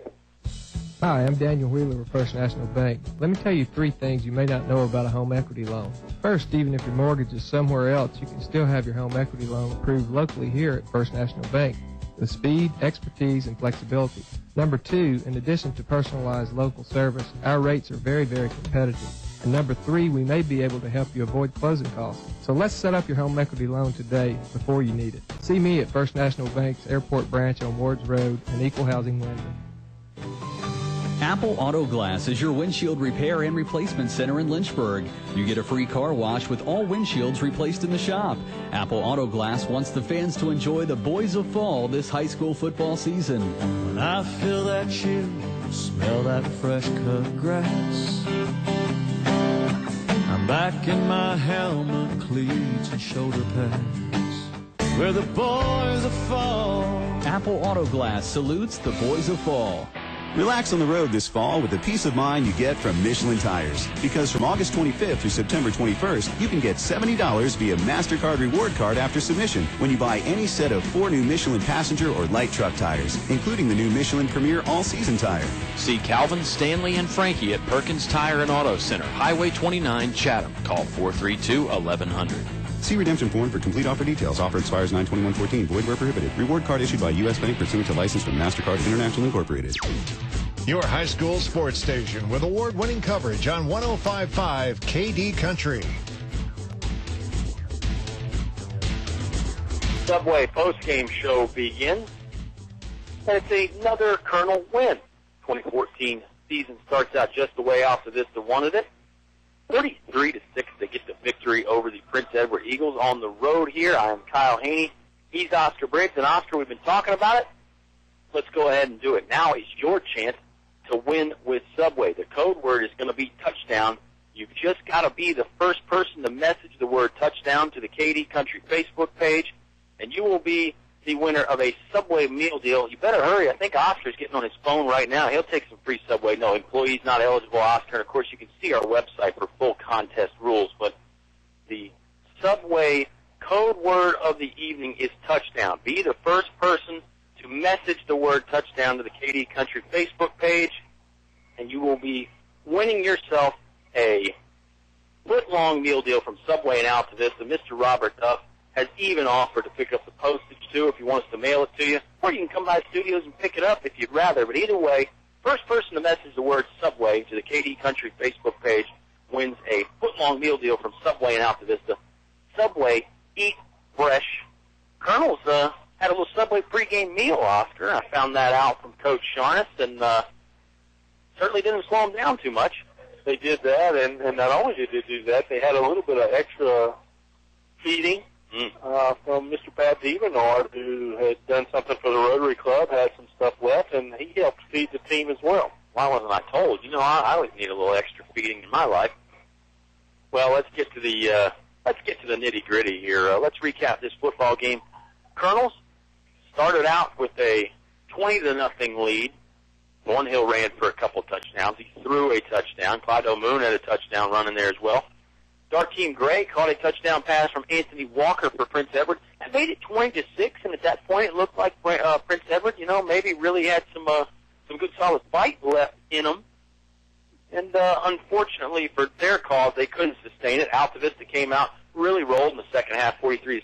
And let's talk about this too, Oscar. Altavista really cut down the penalties in the second half. Well, they did, and Gray had a 65-yard TD reception with the missed extra point. It did bring it to 26, but Altavista answered, and in 1 minute and 1 second, marched back down the field, mauled back from one on that 27-yard touchdown pass. That was a big play. Yeah, that was the one that set it up. I believe you're talking about. Technology letting Oscar down right now, but that was a 23-yard pass. Yes, that's right. The 23-yard touchdown pass from Thornhill to Malbeck. Thornhill to Malbeck. I've got to modify my spreadsheet here. And again, 27-6 at the half, and then Altavista just really took over. 4 plays, 55 yards in the opening drive, 34-6, and then the safety 36-6, and then 43-6 with Montague.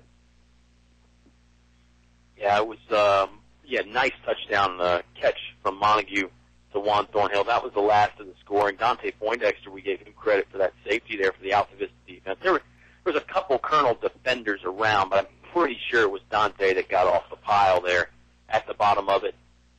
The defense was stingy.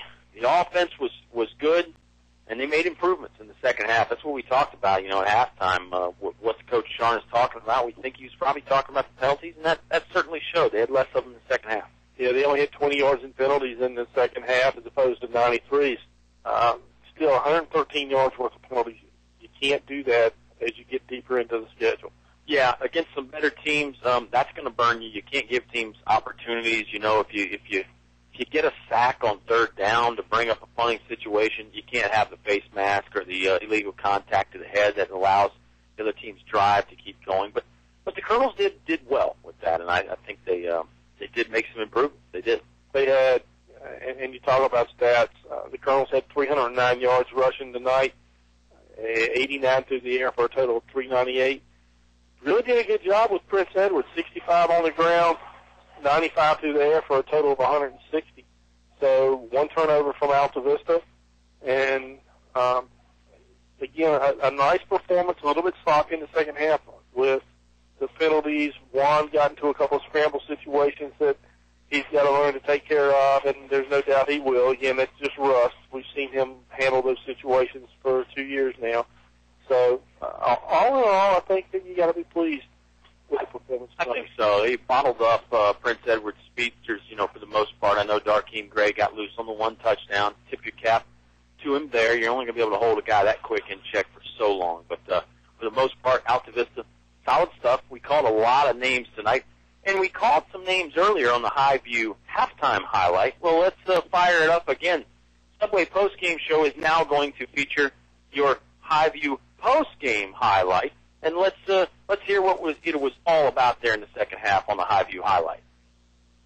Some holes. Juan wants to throw, looking over the middle. Got Montague in the end zone, touchdown, 12 yards, scoring play. Thornhill to Donovan Montague. No one knows trucks like we know trucks. Come see us and you'll agree. From small to tall, we've got it all. Highview Motors, GMC.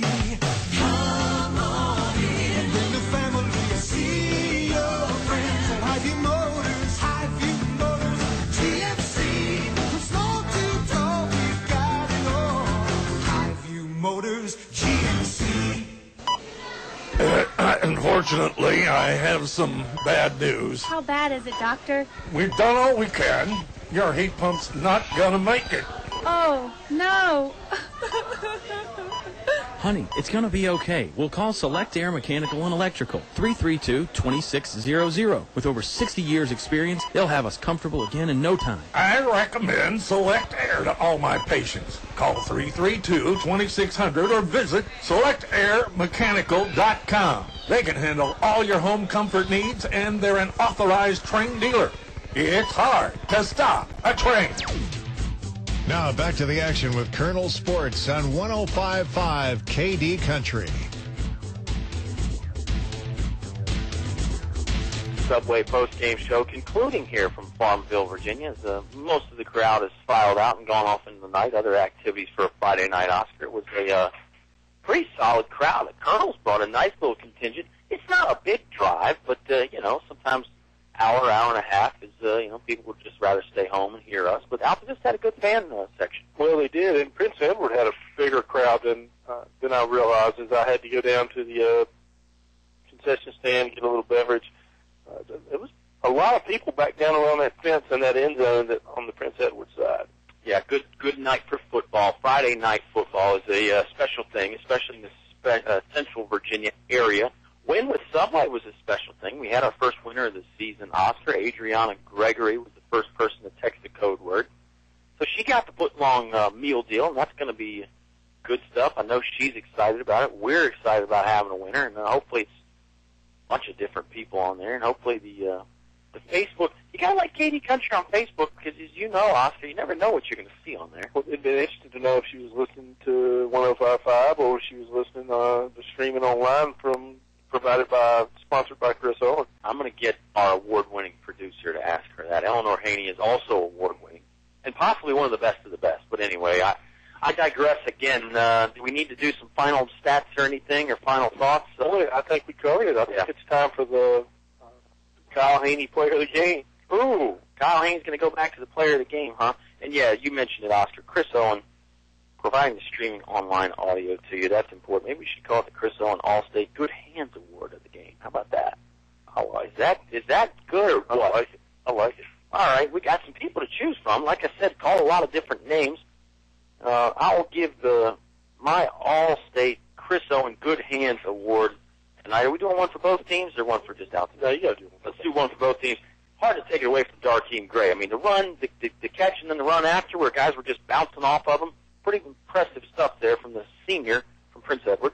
Yeah, you're going to go that way. I'm going to go with the quarterback, Watkins. I think he did given the pressure he was under tonight, I'm going to go with him.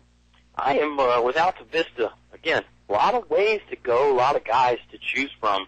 I'm going to go with Mr. Donovan Montague. I thought we called his name a ton on defense, and again, got a lot of competition from his linebacking friends there for tackles, the brothers Johnson, Destin Brown, Clyde Moon. I thought Donovan was in on a lot of plays tonight. Had the 11-yard touchdown reception to boot. So I'm going to go Donovan Montague with my Good Hands Award winner. I'm going to go a little bit of a different route. I'm going to go Clyde Moon. Mm-hmm. Clyde was very prominent early with the defense, was in the backfield a lot, responsible for a couple of penalties, but playing hard. But he was playing very aggressive, playing hard, nothing dirty.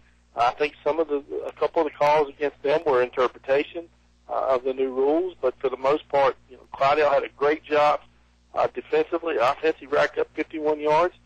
Took that shotgun snap and wildcat snap and got that in the end zone for me, Clydell Moon. I like where you're going with that. Good stuff there all the way around for the Altavista Colonels. Good stuff all the way around for us. Before we get into our sponsors, I do want to say it's exciting times at KD Country. Got some new stuff going on. Got some, if you're an outdoors type of person, got some stuff you're going to be interested in. Music fan, we're going to be doing a few things a little bit differently. And, of course, sports is just now heating up. It's Colonel football season. There'll be basketball after that. It is really, it's good stuff. That's why you got to like us on Facebook. You can hear about all of it. Who knows? You may see a picture of Oscar Briggs on there, too. And, of course, you don't have to see a picture of Oscar Briggs. We can just send it out some other way. I'm just kidding here.